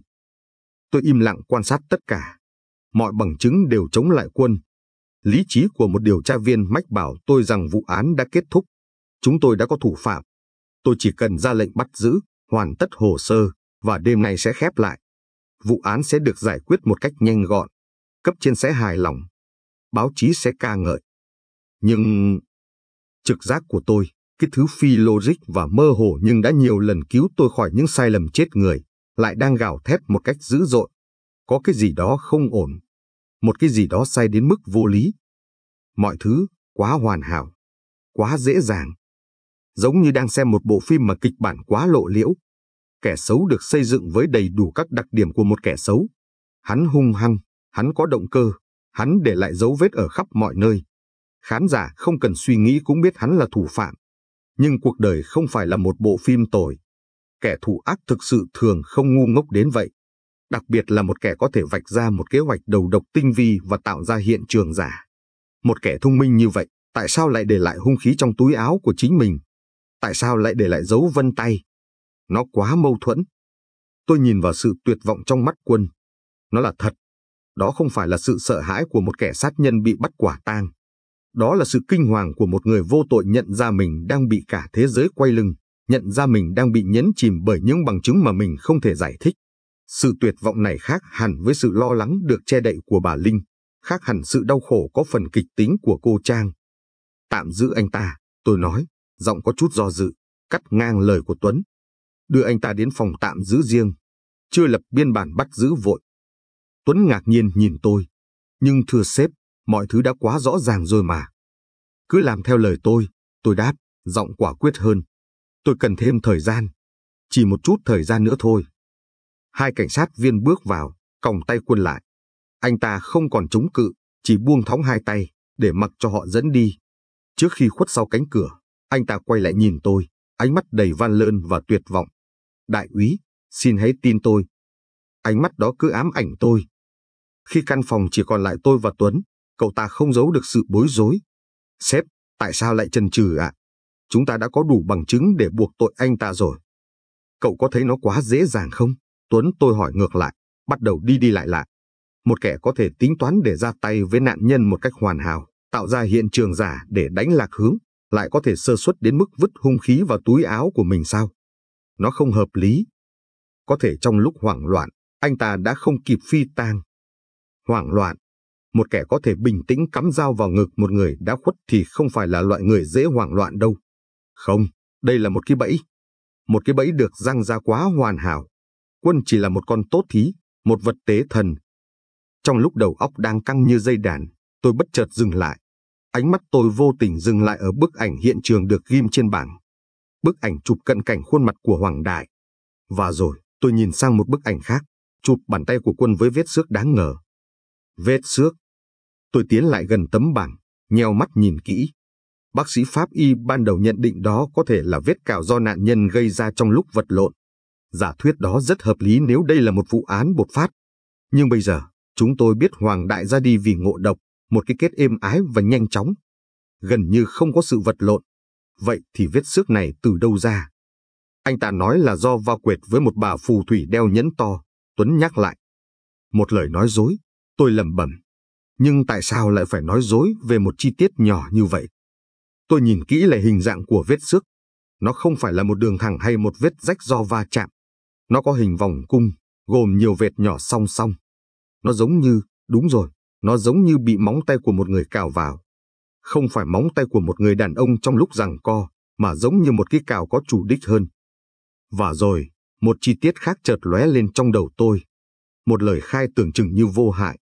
Lời khai của Trang, cô thư ký. Lúc tôi vừa chạy ra, tôi có thấy bóng anh Quân lén lút đi ra từ hướng đó. Trông anh ta rất hốt hoảng. Lúc đầu, chúng tôi diễn giải lời khai này theo hướng Quân chính là thủ phạm, anh ta hốt hoảng sau khi gây án. Nhưng nếu đặt trong bối cảnh mới, nếu Quân vô tội, thì tại sao anh ta lại phải lén lút và hốt hoảng? Anh ta đã thấy gì trong thư phòng? Hay anh ta đã gặp ai? Một ý nghĩ táo bạo nảy ra trong đầu tôi. Tôi đứng bật dậy, khiến Tuấn giật cả mình. Khoan đã. Dừng lại. Tuấn, đi với tôi ngay. Đi đâu ạ, sếp? Đi kiểm tra lại một thứ, tôi nói, giọng gấp gáp. Thứ mà ai cũng nghĩ là đã hỏng. Thứ mà chúng ta đã bỏ qua ngay từ đầu vì tin vào lời của nhân viên bảo vệ. Tôi và Tuấn vội vã lao ra khỏi phòng, đi thẳng về phía phòng điều khiển an ninh nằm ở tầng hầm của biệt thự. Trong đầu tôi lúc này, các mảnh ghép bắt đầu chuyển động. Vở kịch hoàn hảo này, tôi cảm thấy mình sắp tìm ra một lỗi sân khấu nghiêm trọng. Một chi tiết mà đạo diễn đã cố tình che giấu, nhưng lại không thể xóa bỏ hoàn toàn. Phòng điều khiển nhỏ và bừa bộn. Người nhân viên bảo vệ già đang ngồi gà gật bên cạnh dàn màn hình an ninh đã tắt ngóm. Thấy chúng tôi, ông ta giật mình tỉnh giấc. Thưa các anh, hệ thống bị lỗi từ lúc 10 giờ rồi ạ. Tôi đã báo cáo rồi. Lỗi như thế nào tôi hỏi, mắt quét nhanh qua hệ thống dây điện và bộ nguồn. Dạ, nó tự dưng sập nguồn. Tôi đã cố khởi động lại nhưng không được. Tôi không tin vào sự trùng hợp ngẫu nhiên. Đặc biệt là một sự trùng hợp xảy ra đúng vào khung giờ vàng của vụ án. Tôi cúi xuống kiểm tra bộ nguồn chính của hệ thống. Dây cắm vẫn nằm trong ổ điện. Tôi nhìn kỹ hơn. Công tắc nguồn của chiếc ổ cắm đa năng đang ở vị trí tắt. Nó không bị sập nguồn. Nó đã bị ai đó cố tình tắt đi. Tuấn, gọi ngay chuyên gia IT của đội đến đây. Tôi muốn khôi phục lại toàn bộ dữ liệu của cái ổ cứng này. Ngay lập tức. Một tia hy vọng le lói. Nếu chúng tôi có thể xem lại được những gì đã diễn ra trước khi hệ thống bị tắt, có lẽ bức màn bí mật sẽ được vén lên. Kẻ thủ ác có thể thông minh, nhưng hắn không thể quay ngược thời gian để xóa đi những gì đã xảy ra. Hắn chỉ có thể cố gắng che mắt chúng tôi bằng cách tạo ra một khoảng tối. Và nhiệm vụ của tôi là thắp lên một ngọn nến trong khoảng tối đó. Tôi đứng chờ, lòng bàn tay lại vô thức xoay chiếc bật lửa Zippo. Tiếng tách, tách của nó vang lên đều đặn trong căn phòng im lặng, như tiếng đếm ngược của một quả bom sắp nổ. Vụ án chưa kết thúc. Nó chỉ vừa mới bắt đầu. Cậu chuyên gia IT của đội có một cái tên khá hài hước là Minh Mọt Sách, nhưng tài năng của cậu ta thì không có gì để đùa được. Dáng người gầy gò, cặp kính cận dày cộp trễ xuống tận sống mũi, và những ngón tay gõ trên bàn phím nhanh như một nghệ sĩ dương cầm đang chơi bản nhạc khó nhất đời mình. Cậu ta không nói nhiều, chỉ lẩm bẩm những thuật ngữ kỹ thuật mà tôi và Tuấn nghe chữ được chữ mất. Nào là phân vùng bị ghi đẻ, truy xuất bộ nhớ đệm, thuật toán phục hồi dữ liệu tuần tự. Tóm lại, đó là một thứ ngôn ngữ khác. Tôi và Tuấn đứng sau lưng cậu ta, nín thở chờ đợi, cảm giác còn hồi hộp hơn cả xem một trận chung kết bóng đá. Thời gian trôi qua chậm chạp đến mức tôi có thể nghe thấy tiếng tích tắc của chiếc đồng hồ treo tường và tiếng tim mình đập thình thịch trong lồng ngực. Người nhân viên bảo vệ già đã được cho ra ngoài. Ông ta có vẻ nhẹ nhõm khi thoát khỏi bầu không khí căng thẳng này. Khó đấy sếp ạ. Minh Mọt Sách bất ngờ lên tiếng, mắt vẫn không rời màn hình. Kẻ tắt hệ thống này khá am hiểu. Hắn không chỉ tắt nguồn, mà còn cố tình chạy một lệnh xóa nhanh dữ liệu tạm thời. Nhưng, hắn không đủ chuyên nghiệp. Hắn không biết rằng dù có xóa, dấu vết kỹ thuật số vẫn còn nằm đâu đó trong các sector ẩn của ổ cứng. Cậu ta vừa nói vừa gõ lách cách. Trên màn hình, những dòng lệnh màu xanh lá cây chạy loạn xạ trên nền đen. Trông chúng chẳng khác gì một ma trận bí ẩn, nhưng tôi biết, trong cái ma trận đó đang ẩn giấu sự thật về 15 phút mất tích của vụ án. 15 phút định mệnh đã cướp đi một sinh mạng và đẩy cuộc điều tra của chúng tôi vào mê cung. Và rồi, sau gần nửa tiếng đồng hồ vật lộn, một tiếng tinh nhẹ vang lên từ trước máy tính. Minh Mọt Sách ngả người ra sau ghế, thở phào một cái. Được rồi sếp, em đã khôi phục được một đoạn. Không phải toàn bộ 15 phút bị mất, nhưng là toàn bộ dữ liệu ghi hình ngay trước thời điểm hệ thống bị tắt. Chất lượng có thể hơi nhiễu một chút, nhưng đủ để xem. Trái tim tôi như thót lại. Mở lên đi. Minh gật đầu, nhấp chuột vài cái. Một cửa sổ video hiện lên, chiếm toàn bộ màn hình. Đó là hình ảnh từ chiếc camera an ninh được đặt ở góc cao của hành lang, bao quát toàn bộ khu vực trước cửa thư phòng. Hình ảnh đen trắng và có vài vệt nhiễu, nhưng mọi thứ vẫn đủ rõ ràng. Dòng thời gian ở góc màn hình hiển thị 22 giờ 05 phút. Đoạn băng bắt đầu. Hình ảnh đầu tiên chúng tôi thấy là hành lang vắng lặng. Tiếng nhạc từ bữa tiệc vẫn vọng vào, tạo nên một âm thanh nền rẻ rẻ qua micro của camera. Vài vị khách đi lướt qua, tay cầm ly rượu, cười nói vui vẻ. Rồi, cánh cửa thư phòng mở ra. Hoàng Đại bước ra cùng với Quân. Khuôn mặt hai người họ đều rất căng thẳng. Dù không nghe được tiếng, nhưng qua khẩu hình và ngôn ngữ cơ thể, chúng tôi có thể thấy rõ họ đang cãi nhau rất kịch liệt. Đại chỉ tay vào mặt Quân, còn Quân thì vung tay lên giận dữ. Cuộc cãi vã kéo dài khoảng 1 phút, rồi Quân quay người bỏ đi một cách tức tối. Anh ta đi về phía cuối hành lang và khuất khỏi khung hình. Lời khai của Quân về cuộc cãi vã là thật. Đại đứng trước cửa thư phòng một lúc, vẻ mặt đầy bực bội. Ông ta rút khăn tay ra lau mồ hôi trán rồi quay trở vào trong, đóng sầm cửa lại. Dòng thời gian chỉ 22 giờ 11 phút. Hành lang lại trở nên yên tĩnh. Khoảng 2 phút sau, chúng tôi thấy Trang, cô nữ quỷ, bước vào khung hình. Cô ta đi rất nhanh, vẻ mặt đầy quyết tâm. Cô ta dừng lại trước cửa thư phòng, hít một hơi thật sâu rồi gõ cửa. Cánh cửa mở ra, và cô ta bước vào. Cánh cửa lại đóng lại. Lời khai của cô ta cũng là thật. Chúng tôi hồi hộp chờ đợi. Tôi liếc nhìn đồng hồ. Dòng thời gian trên màn hình nhảy từng giây một. 5 phút trôi qua. 10 phút. Vào lúc 22 giờ 23 phút, cánh cửa thư phòng bật mở. Trang lao ra ngoài, bờ vai run lên. Cô ta khóc nức nở, đúng như những gì cô ta đã kể. Cô ta không dừng lại mà chạy thẳng về phía nhà vệ sinh ở cuối hành lang, đúng hướng mà Quân đã đi trước đó. Nhưng ngay sau đó, một chi tiết bất ngờ xuất hiện. Khi Trang vừa khuất khỏi tầm nhìn, bóng của Quân lại xuất hiện từ cuối hành lang. Trông anh ta có vẻ do dự, như thể định quay lại nói chuyện tiếp với Đại. Anh ta tiến được vài bước về phía thư phòng. Nhưng khi nhìn thấy cánh cửa thư phòng đang hé mở sau khi Trang vừa chạy ra, anh ta khựng lại. Anh ta nhìn vào bên trong với vẻ tò mò, rồi khuôn mặt anh ta biến sắc. Từ tò mò chuyển sang kinh ngạc, rồi hoảng sợ. Anh ta vội vàng lùi lại, quay người và gần như chạy trốn khỏi đó. À ha! Tuấn buột miệng. Đây rồi. Lời khai của cô Trang là thật. Anh ta đã ở đó và trông rất hốt hoảng. Chắc chắn anh ta đã thấy cái gì đó. Im lặng và xem tiếp đi, tôi gằn giọng. Trực giác mách bảo tôi, phần quan trọng nhất vẫn chưa đến. Quân vừa đi khỏi, hành lang lại chìm vào im lặng trong khoảng 1 phút. Và rồi, một bóng người khác xuất hiện. Hải, trong bộ đồ dốc cờ, lững thững bước vào khung hình. Cậu ta vừa đi vừa huýt sáo một điệu nhạc vui vẻ nào đó, một sự đối lập kỳ dị với không khí căng thẳng của vụ án. Cậu ta dường như không có chủ đích, chỉ đi dạo lang thang. Nhưng khi đi ngang qua thư phòng và thấy cánh cửa đang hé mở, cậu ta dừng lại. Sự tò mò hiện rõ trên khuôn mặt được hóa trang. Cậu ta liếc nhìn xung quanh, thấy không có ai, rồi rón rén đẩy cửa bước vào. Cánh cửa khép hờ sau lưng cậu ta. Dòng thời gian trên màn hình hiển thị 22 giờ 25 phút. Chúng tôi nín thở. Đây chính là người cuối cùng bước vào thư phòng trước khi mọi chuyện vỡ lở. Khoảng 2 phút sau, cũng chính là 22 giờ 27 phút, Hải lao ra khỏi thư phòng. Nhưng lần này, cậu ta không còn vẻ nghênh ngang, bất cần nữa. Khuôn mặt trắng bệch của cậu ta dù đã được hóa trang trông càng thêm tái nhợt. Nụ cười rốc cờ vẫn còn đó, nhưng đôi mắt cậu ta mở to, ngập tràn sự hoảng loạn tột độ. Cậu ta chạy như bị ma đuổi, không phải về phía sảnh chính, mà là về một hướng khác, hướng đi xuống tầng hầm. Và rồi, chỉ vài giây sau, màn hình vụt tắt. Dòng chữ mất tín hiệu hiện lên. 22 giờ 27 phút, Minh Mọt Sách lẩm bẩm. Đó là thời điểm hệ thống bị ngắt nguồn, khớp với việc cậu ta chạy xuống tầng hầm, nơi có phòng điều khiển. Mọi thứ đã rõ như ban ngày. Hải không phải là thủ phạm gây ra cái kết cho cha mình, nhưng cậu ta có liên quan trực tiếp đến hiện trường. Cậu ta là người đã tắt hệ thống camera. Cậu ta đang che giấu một điều gì đó. Tôi không lãng phí thêm một giây nào nữa. Tuấn, đưa Hải vào đây. Ngay lập tức. Lần này, khi Hải được đưa vào, cậu ta không còn giữ được vẻ thách thức nữa. Khi nhìn thấy hình ảnh của chính mình trên màn hình máy tính, nụ cười dốc cờ trên mặt cậu ta dường như méo sạch đi. Cậu ta im lặng, cúi gằm mặt xuống sàn. Tấm áo giáp của sự nổi loạn đã hoàn toàn vỡ vụn. Tôi tắt đoạn video đi, xoay màn hình về phía cậu ta. Cậu có muốn giải thích không? Hải, tôi hỏi, giọng không còn sự gay gắt, chỉ có sự mệt mỏi.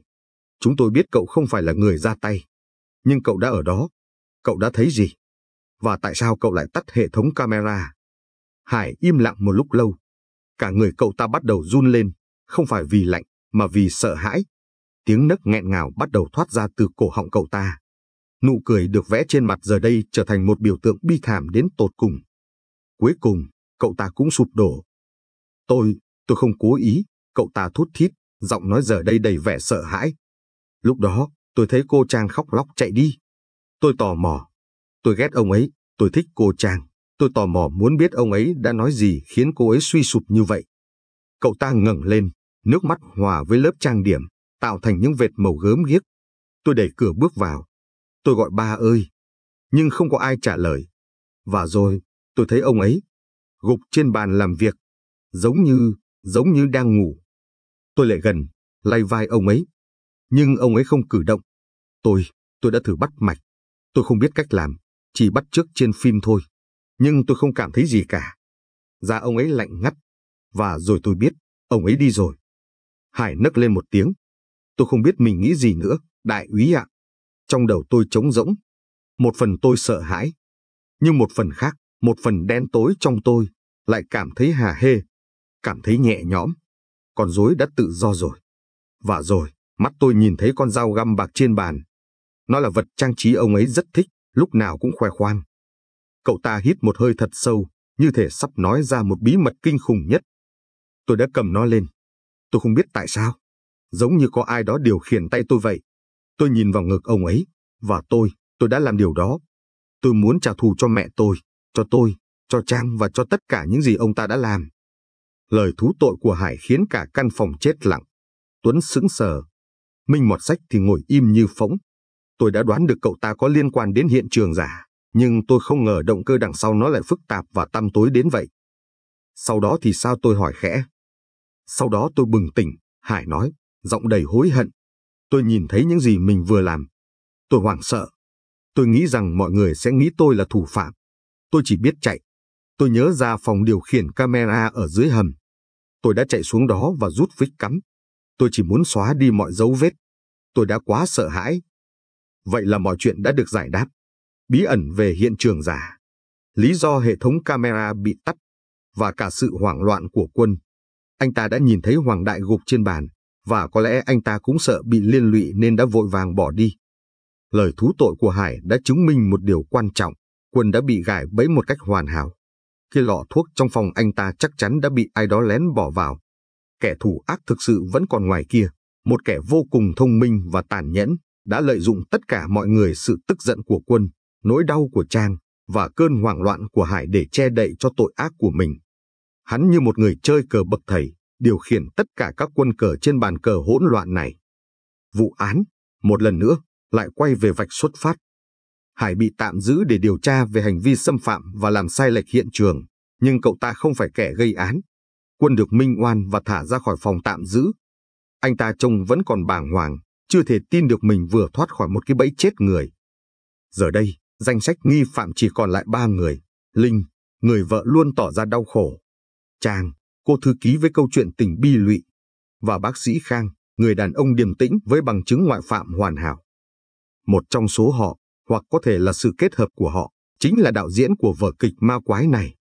Tôi ngồi một mình trong thư phòng, nơi mọi chuyện bắt đầu. Mùi của sự ra đi vẫn còn phảng phất trong không khí. Tôi xoay chiếc bật lửa Zippo trong tay, tiếng tách tách vang lên đều đặn. Tôi lẩm bẩm một mình, một vở kịch hoàn hảo. Kẻ đầu độc, kẻ tạo hiện trường giả, kẻ bị gài bẫy. Mọi vai diễn đều đã có đủ, chỉ còn thiếu vai của đạo diễn. Đầu óc tôi căng ra, cố gắng sâu chuỗi lại tất cả các chi tiết, dù là nhỏ nhất. Tôi nhớ lại từng lời khai, từng cử chỉ, từng ánh mắt. Linh, Quân, Trang, Hải, Khang, tất cả đều lướt qua tâm trí tôi.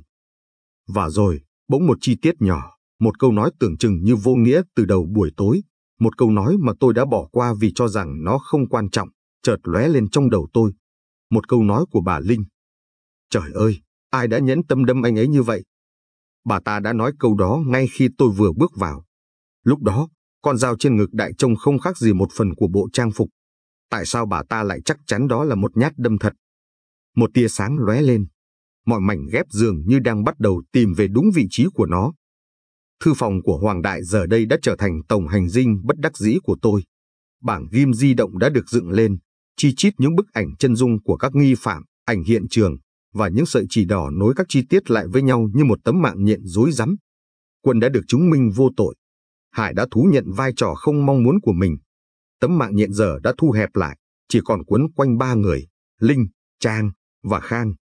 Kẻ thù ác đang ở trong số họ, đang ẩn nấp sau một lớp mặt nạ dày hơn bất kỳ ai. Tôi ngồi phịch xuống chiếc ghế bành của Hoàng Đại, cảm nhận được cái lạnh toát ra từ lớp da thuộc. Tôi nhắm mắt lại, cố gắng tái hiện lại khoảnh khắc đầu tiên khi tôi bước vào căn phòng này. Sự hỗn loạn, những khuôn mặt hóa trang và những lời nói. Trời ơi, ai đã nhẫn tâm đâm anh ấy như vậy? Câu nói đó cứ vang vọng trong đầu tôi, lặp đi lặp lại. Một câu nói tưởng chừng như rất bình thường của một người vợ bàng hoàng trước sự ra đi của chồng. Nhưng càng nghĩ, tôi càng thấy nó phi lý. Tôi đứng dậy, đi đến vị trí mà bà Linh đã ngồi lúc đó, và nhìn về phía bàn làm việc. Tôi cố gắng hình dung lại khung cảnh. Ánh đèn chùm vàng vọt, không quá sáng. Hoàng Đại trong bộ trang phục lãnh chúa bóng đêm cồng kềnh, màu đen là chủ đạo. Con dao găm bạc, đúng vậy, nó lấp lánh, nhưng nó cắm trên ngực áo, trông giống hệt một phụ kiện đi kèm hơn là một hung khí. Trong một bữa tiệc hóa trang, nơi mọi thứ đều là giả, tại sao phản ứng đầu tiên của bà ta lại là khẳng định đó là một hành vi có chủ đích? Một người bình thường, trong cơn sốc, có thể sẽ hét lên, anh ấy bị làm sao thế này hoặc chuyện gì đã xảy ra. Nhưng bà ta lại đi thẳng vào kết luận. Một giả thuyết nảy ra, có lẽ bà ta biết trước sẽ có một kế hoạch liên quan đến hung khí. Nhưng hành động của Hải là hoàn toàn ngẫu nhiên và bột phát. Không ai có thể tính toán được điều đó. Sự trùng hợp này quá khó tin. Vậy thì còn khả năng nào khác?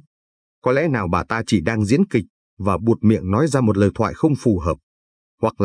Hoặc là bà ta đã biết chắc chắn rằng chồng mình đã không còn, và bà ta chỉ đơn giản là phản ứng với thứ nổi bật nhất mà bà ta nhìn thấy trên cơ thể ông ta. Tôi lắc đầu. Hướng suy nghĩ này đang dẫn tôi vào một ngõ cụt khác. Phải có một cách giải thích đơn giản hơn. Tôi tạm gác lại câu nói của Linh, coi nó như một mảnh ghép chưa khớp, và quay lại với vấn đề cốt lõi nhất, hung khí thực sự. Chất độc. Không có trong ly rượu. Không có dấu vết kim tiêm trên cơ thể nạn nhân. Vậy thì chất độc đã được đưa vào cơ thể Hoàng Đại bằng cách nào? Đây là câu hỏi mấu chốt. Kẻ thù ác không thể dùng phép thuật được. Hắn phải có một phương pháp tinh vi đến mức đội pháp y hàng đầu cũng phải mất thời gian mới nhận ra. Tôi rút điện thoại ra, bấm số gọi cho Lão Hùng, một chuyên gia độc chất học hàng đầu, một người bạn cũ mà tôi đã không liên lạc từ lâu. Ông ta là một cuốn từ điển sống về mọi thứ có thể khiến một người ra đi một cách thầm lặng. Alo, Hùng Độc nghe, một giọng nói khàn khàn vang lên ở đầu dây bên kia. Lão Hùng, tôi Nam đây. Đang có việc cần ông giúp. Nam à? Lâu lắm rồi đấy. Lại gặp phải vụ nào hóc búa rồi chứ gì, ông ta cười khà khà. Tôi không có thời gian để hàn huyên. Tôi đi thẳng vào vấn đề, mô tả ngắn gọn về vụ án. Nạn nhân gục trong thư phòng, kết luận là do ngộ độc liều cực cao, nhưng không tìm thấy dấu vết chất độc trong đồ ăn thức uống, cũng không có dấu hiệu tiêm trích. Vậy chất độc vào cơ thể bằng đường nào, thưa giáo sư, tôi hỏi. Lão Hùng im lặng một lúc ở đầu dây bên kia. Tôi có thể nghe thấy tiếng ông ta lật dở sách sột soạt. Hấp thụ qua đường tiêu hóa là phổ biến nhất, nhưng nếu cậu nói không có trong rượu, thì còn một khả năng khác, hiếm gặp hơn nhưng cực kỳ hiệu quả. Hấp thụ qua da. Tim tôi đập mạnh một nhịp. Qua da. Có thể sao? Có thể, nhưng không phải ở dạng thông thường. Loại chất này hòa tan trong nước không dễ thẩm thấu qua lớp biểu bì. Nhưng nếu nó được hòa tan trong một dung môi đặc biệt, một chất có khả năng mang các phân tử khác xuyên qua da một cách dễ dàng. Ông ta cho tôi một cái tên hóa học xa lạ, nhưng tôi biết nó chính là chìa khóa. Lão Hùng tiếp tục, giọng đầy hứng khởi của một nhà khoa học khi nói về chủ đề mình đam mê. Nó không màu, gần như không mùi. Khi bôi lên da, nó sẽ thẩm thấu rất nhanh, kéo theo bất cứ thứ gì được hòa tan trong nó đi thẳng vào máu. Nếu kẻ thù ác điều chế được hợp chất này, hắn chỉ cần một lượng rất nhỏ, thoa lên một vùng da mỏng và thế là xong. Nạn nhân có thể sẽ không cảm thấy gì, hoặc chỉ cảm thấy hơi ấm nóng một chút tại chỗ bôi. Nửa tiếng sau, trái tim sẽ ngừng đập. Một phương pháp gần như hoàn hảo. Đầu óc tôi lóe sáng. Mọi mảnh ghép rời rạc bắt đầu tự tìm đến với nhau. Hấp thụ qua da. Điều đó đòi hỏi hai yếu tố, người có kiến thức để điều chế ra thứ dung dịch nguy hiểm đó, và người có cơ hội để tiếp xúc cơ thể với nạn nhân một cách thân mật mà không gây nghi ngờ. người có kiến thức, không ai khác ngoài bác sĩ Khang. Với chuyên môn của mình, việc điều chế một dung dịch nguy hiểm hoàn toàn nằm trong khả năng của ông ta. Vẻ ngoài điềm tĩnh, đáng tin cậy, bằng chứng ngoại phạm hoàn hảo. Ông ta chính là bộ não, là kẻ đứng sau vũ khí. Và người thực thi, người có cơ hội tiếp xúc thân mật. Tôi nghĩ đến bà Linh. Bà ta là vợ, việc có những cử chỉ thân mật là bình thường. Nhưng mối quan hệ của họ đang trên bờ vực tan vỡ, một cái ôm hay một cái vuốt ve lúc này có thể sẽ rất gượng gạo. Rồi tôi nghĩ đến Trang, cô thư ký nữ quỷ. Cô ta có một câu chuyện hoàn hảo, một tình nhân bị ruồng bỏ. Cô ta có lý do để tiếp cận Đại. Một cái ôm níu kéo trong tuyệt vọng, một điệu nhảy cuối cùng đầy ai oán, hay đơn giản là một hành động thân mật như sửa lại chiếc cà vạt, phủi một hạt bụi trên vai áo choàng của ông ta.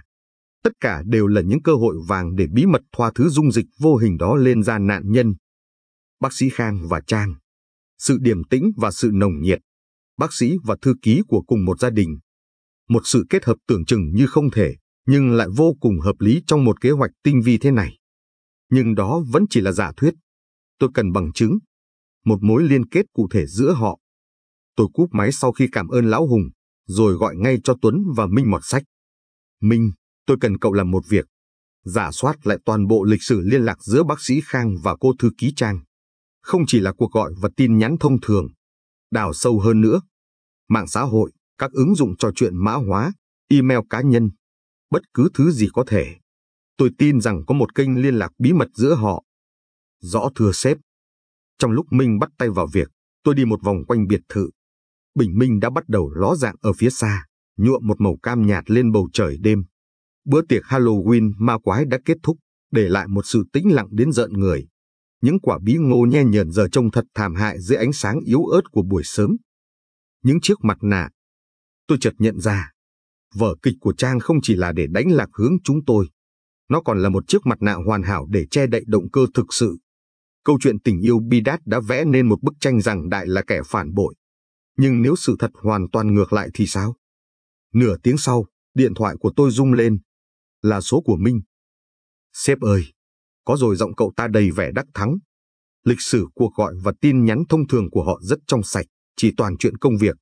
Nhưng em đã kiểm tra một ứng dụng trò chuyện được mã hóa đầu cuối trên điện thoại của cả hai. Và sếp sẽ không tin vào những gì em thấy đâu. Nói đi, tôi ra lệnh, tim đập nhanh. Họ là một cặp, sếp ạ. Không còn nghi ngờ gì nữa.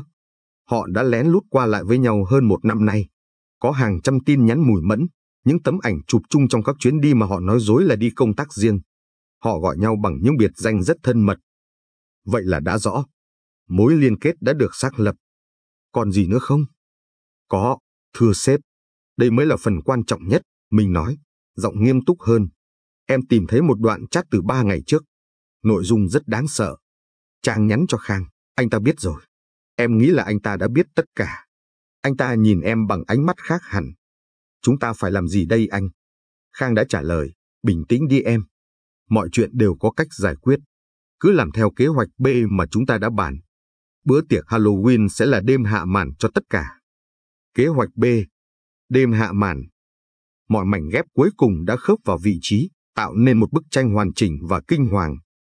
Động cơ thực sự không phải là Hoàng Đại lừa dối Trang, mà chính là Hoàng Đại đã phát hiện ra mối quan hệ bất chính giữa bác sĩ riêng và cô thư ký thân cận của mình.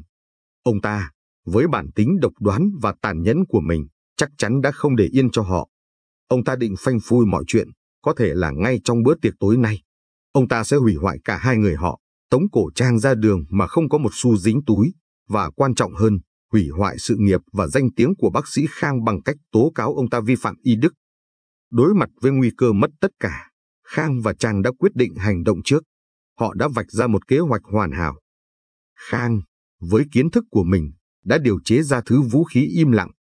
Trang, với vai diễn một nữ quỷ quyến rũ và bị phụ tình, đã có một lý do hoàn hảo để tiếp cận Đại, để thực hiện một điệu nhảy tử thần, một cái ôm vĩnh biệt.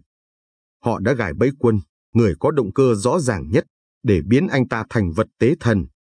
Và hành động bột phát của Hải, một sự may mắn ngoài dự kiến, đã vô tình giúp cho kế hoạch của họ càng thêm hoàn hảo, tạo ra một hiện trường hỗn loạn để che giấu cho bản chất thật sự của vụ án, một vụ đầu độc được tính toán đến từng chi tiết. Câu nói của bà Linh, giờ thì tôi đã hiểu. Có lẽ trong kế hoạch B của Khang và Trang, họ cũng đã chuẩn bị mọi thứ, định tự mình tạo ra hiện trường giả. Nhưng Hải đã làm thay họ. Khi Linh bước vào và thấy con dao, bà ta chỉ đơn giản là phản ứng theo những gì bà ta nghĩ là kịch bản, không hề biết rằng diễn viên đã bị thay đổi vào phút chót. Tôi đóng tập hồ sơ lại. Mọi thứ đã quá rõ ràng. Tôi nhìn ra ngoài cửa sổ, ánh bình minh đã rực rỡ hơn. Đêm dài sắp kết thúc. Tuấn, tôi nói vào điện thoại. Cậu đang ở đâu? Em đang ở phòng khách cùng mọi người, thưa sếp. Nghe đây. Bí mật khám xét túi y tế cá nhân và tủ thuốc trong phòng nghỉ của bác sĩ Khang. Tìm cho tôi bất cứ lọ dung môi nào đáng ngờ. Nhanh lên. Tôi biết mình sẽ tìm thấy nó.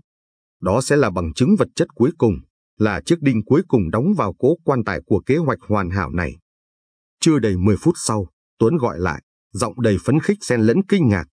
Sếp ơi, tìm thấy rồi. Một lọ dung dịch gần cạn, giấu trong một hộp vitamin. Đội pháp y đang kiểm tra sơ bộ, họ nói có dấu vết của chất nguy hiểm trong đó. Tôi mỉm cười, một nụ cười mệt mỏi nhưng mãn nguyện. Vở kịch đã đến lúc phải hạ màn. Tuấn, mời tất cả mọi người tập trung tại thư phòng. Cả bà Linh, anh Quân, cậu Hải, cô Trang và bác sĩ Khang. Không thiếu một ai. Nói với họ, tôi đã tìm ra câu trả lời. Tôi cất điện thoại vào túi, cầm chiếc bật lửa Zippo lên. Tôi bật một tiếng tách dứt khoát. Ngọn lửa bùng lên, soi rõ khuôn mặt cương nghị của tôi trong gương. Đã đến lúc lột chiếc mặt nạ cuối cùng xuống. Thư phòng của Hoàng Đại, nơi khởi đầu của tấn bi kịch, giờ đây đã trở thành sân khấu cho màn hạ màn cuối cùng. Ánh bình minh yếu ớt len lỏi qua khe cửa sổ, chiếu những vệt sáng mờ ảo lên tấm thảm ba tư đắt tiền, nơi những dấu chân của tội ác và sự điều tra vẫn còn hằn in. Không khí đặc quánh sự căng thẳng. Mùi rượu vang, nước hoa và sự ra đi vẫn còn lởn vởn, nhưng giờ đây, nó được trộn lẫn với mùi của sự thật sắp được phơi bày. Tất cả mọi người đã có mặt. Họ đứng thành một vòng cung rộng, đối diện với tôi. Tôi đứng ở vị trí của Hoàng Đại, phía sau chiếc bàn làm việc bằng gỗ gụ, nơi sự sống đã rời bỏ ông ta vài tiếng trước. Tuấn và vài cảnh sát viên khác đứng chặn ở cửa, đảm bảo không ai có thể rời khỏi. Tôi quan sát từng khuôn mặt một. Quân, gã ma cả rồng. Anh ta đã được minh oan, nhưng vẻ mặt vẫn còn bàng hoàng và mệt mỏi sau một đêm kinh hoàng.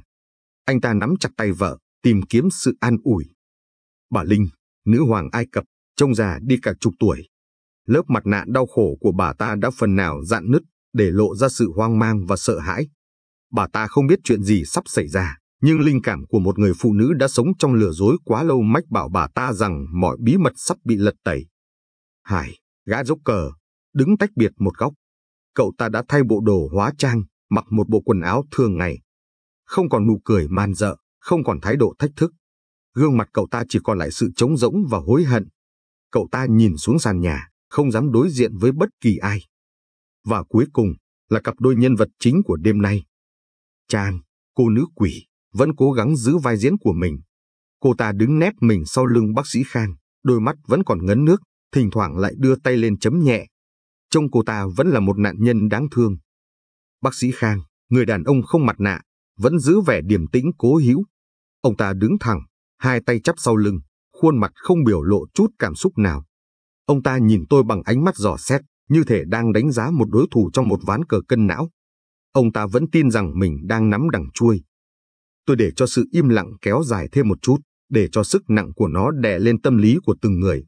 Rồi, tôi cất tiếng, giọng nói rõ ràng và đanh thép, vang vọng khắp căn phòng. Đêm này là một đêm dài. Một đêm của những chiếc mặt nạ, của những vai diễn và của những bí mật được che giấu.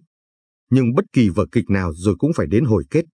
Và bây giờ, đã đến lúc tấm màn nhung phải khép lại.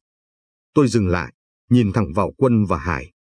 Anh Quân, cậu Hải, hai người đã vô tình bị kéo vào một vở kịch không phải của mình. Một người bị biến thành vật tế thần, một người trở thành công cụ tạo ra sự hỗn loạn. Tôi xin chính thức thông báo, hai người không còn là nghi phạm trong vụ án này nữa. Quân thở phào nhẹ nhõm, gật đầu với tôi một cách cảm kích. Hải vẫn cúi gằm mặt, bờ vai khẽ run lên. Sau đó, tôi quay ánh mắt của mình về phía trung tâm của sân khấu. Hung thủ thực sự của đêm nay không phải là một kẻ nóng giận bột phát. Đó là một kẻ có cái đầu lạnh, một kẻ có khả năng tính toán đến từng chi tiết. Một kẻ đã viết ra một kịch bản hoàn hảo, phân vai cho từng người, và bình tĩnh quan sát tất cả chúng tôi chạy vòng quanh trong cái mê cung mà hắn đã tạo ra. Tôi bắt đầu đi chậm chậm ra khỏi sau bàn làm việc, tiến lại gần họ hơn. Kịch bản đó bắt đầu bằng một câu chuyện tình yêu, tôi nói, mắt nhìn thẳng vào Trang. Một câu chuyện rất cảm động về một cô thư ký trẻ trung, xinh đẹp, hết lòng yêu ông chủ của mình, để rồi bị ông ta lừa dối và ruồng bỏ một cách phũ phàng. Một câu chuyện đủ sức lấy đi nước mắt của bất kỳ ai, và quan trọng hơn, nó tạo ra một động cơ gây án vô cùng thuyết phục. Trang giật mình khi bị tôi nhắc đến. Cô ta ngước đôi mắt đẫm lệ lên nhìn tôi, lắp bắp. Đó là sự thật. Không, tôi cắt lời cô ta một cách dứt khoát. Đó không phải là sự thật. Đó là vai diễn của cô. Một vai diễn rất xuất sắc. Nhưng cô đã nhầm. Người bị lừa dối trong câu chuyện tình yêu này không phải là cô. Tôi dừng lại, để cho lời nói của mình có đủ sức nặng. Mà chính là ông ta, Hoàng Đại. Tất cả mọi người đều sững sờ. Bà Linh há hốc miệng. Quân nhíu mày khó hiểu. Cái gì? Trang tái mặt. Đại úy nói gì vậy? Tôi không hiểu. Cô hiểu rõ hơn bất kỳ ai, tôi nói, giọng lạnh đi. Bởi vì người mà cô thực sự yêu, người mà cô đã lén lút qua lại suốt hơn 1 năm nay, không phải là Hoàng Đại. Tôi từ từ quay người, đối mặt với người đàn ông vẫn đang cố giữ vẻ điềm tĩnh. Mà là ông ta, bác sĩ Khang. Một sự im lặng đáng sợ bao trùm cả căn phòng. Bác sĩ Khang khẽ nhíu mày, nhưng không nói gì. Vẻ mặt đau khổ của Trang biến mất trong giây lát, thay vào đó là sự hoảng hốt không thể che giấu. Cậu nói gì vậy? Đại úy cuối cùng Khang cũng lên tiếng, giọng nói vẫn cố giữ vẻ bình thản. Đó là một sự vu khống vô căn cứ. Tôi và cô Trang chỉ là bạn bè xã giao. Hơn nữa, tôi có bằng chứng ngoại phạm hoàn hảo. Cậu không thể buộc tội tôi được. Đúng vậy, tôi gật đầu. Bằng chứng ngoại phạm của ông gần như hoàn hảo. Bởi vì ông không cần phải có mặt ở đây để ra tay. Ông không cần chạm vào nạn nhân. Bởi vì ông có một đồng phạm. Một người có thể thay ông làm điều đó. Tôi quay lại phía Trang, người đang run lên bần bật. Hoàng Đại đã phát hiện ra mối quan hệ của hai người. Có phải không, cô Trang? Ông ta không phải là kẻ phụ bạc cô, mà ông ta sắp sửa phanh phui bí mật của cô, hủy hoại cô và cả sự nghiệp của người tình bác sĩ đáng kính của cô.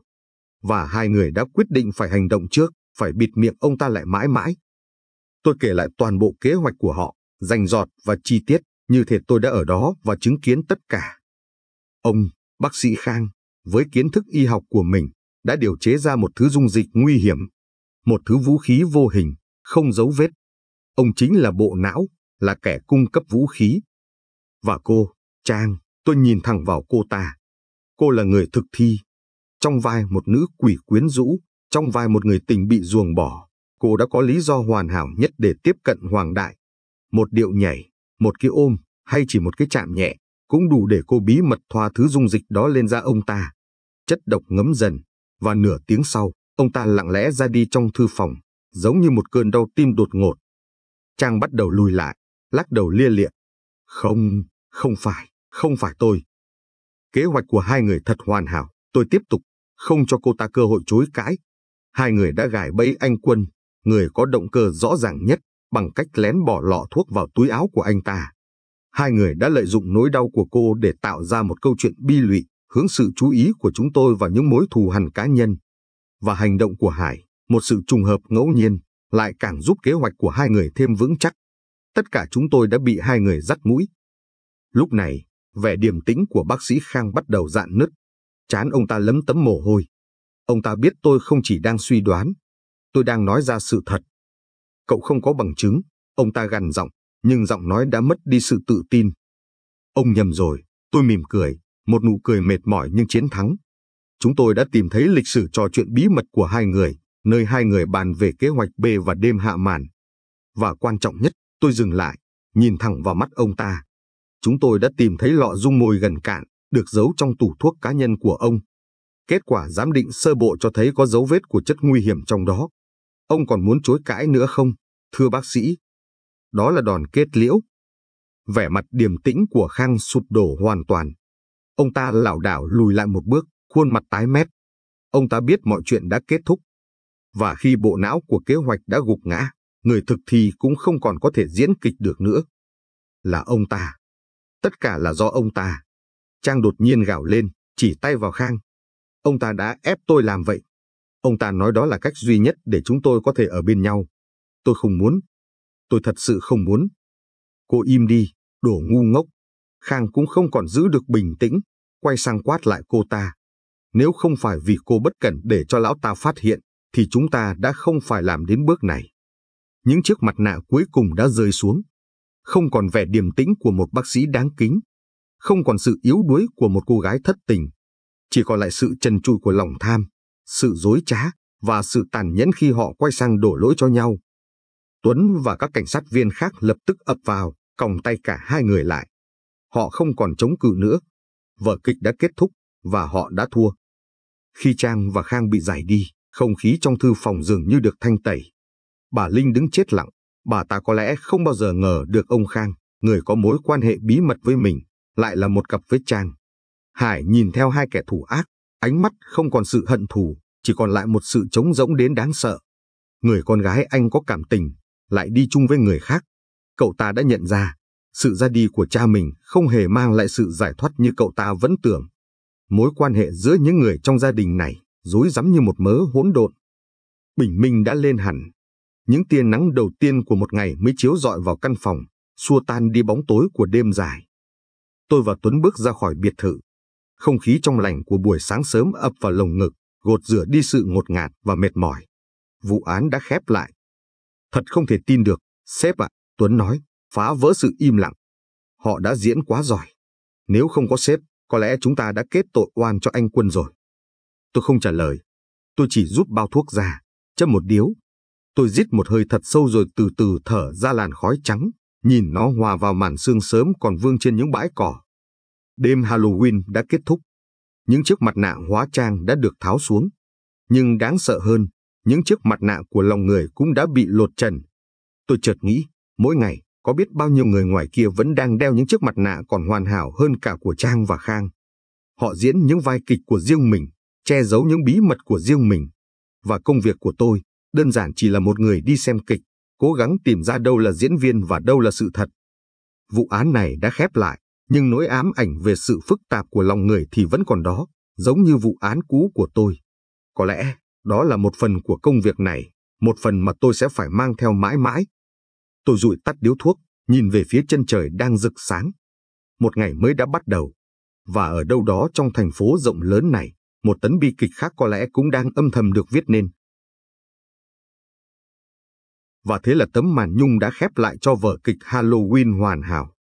Những chiếc mặt nạ hóa trang đã được tháo xuống, nhưng đáng sợ hơn, những chiếc mặt nạ của lòng người cũng đã bị lột trần.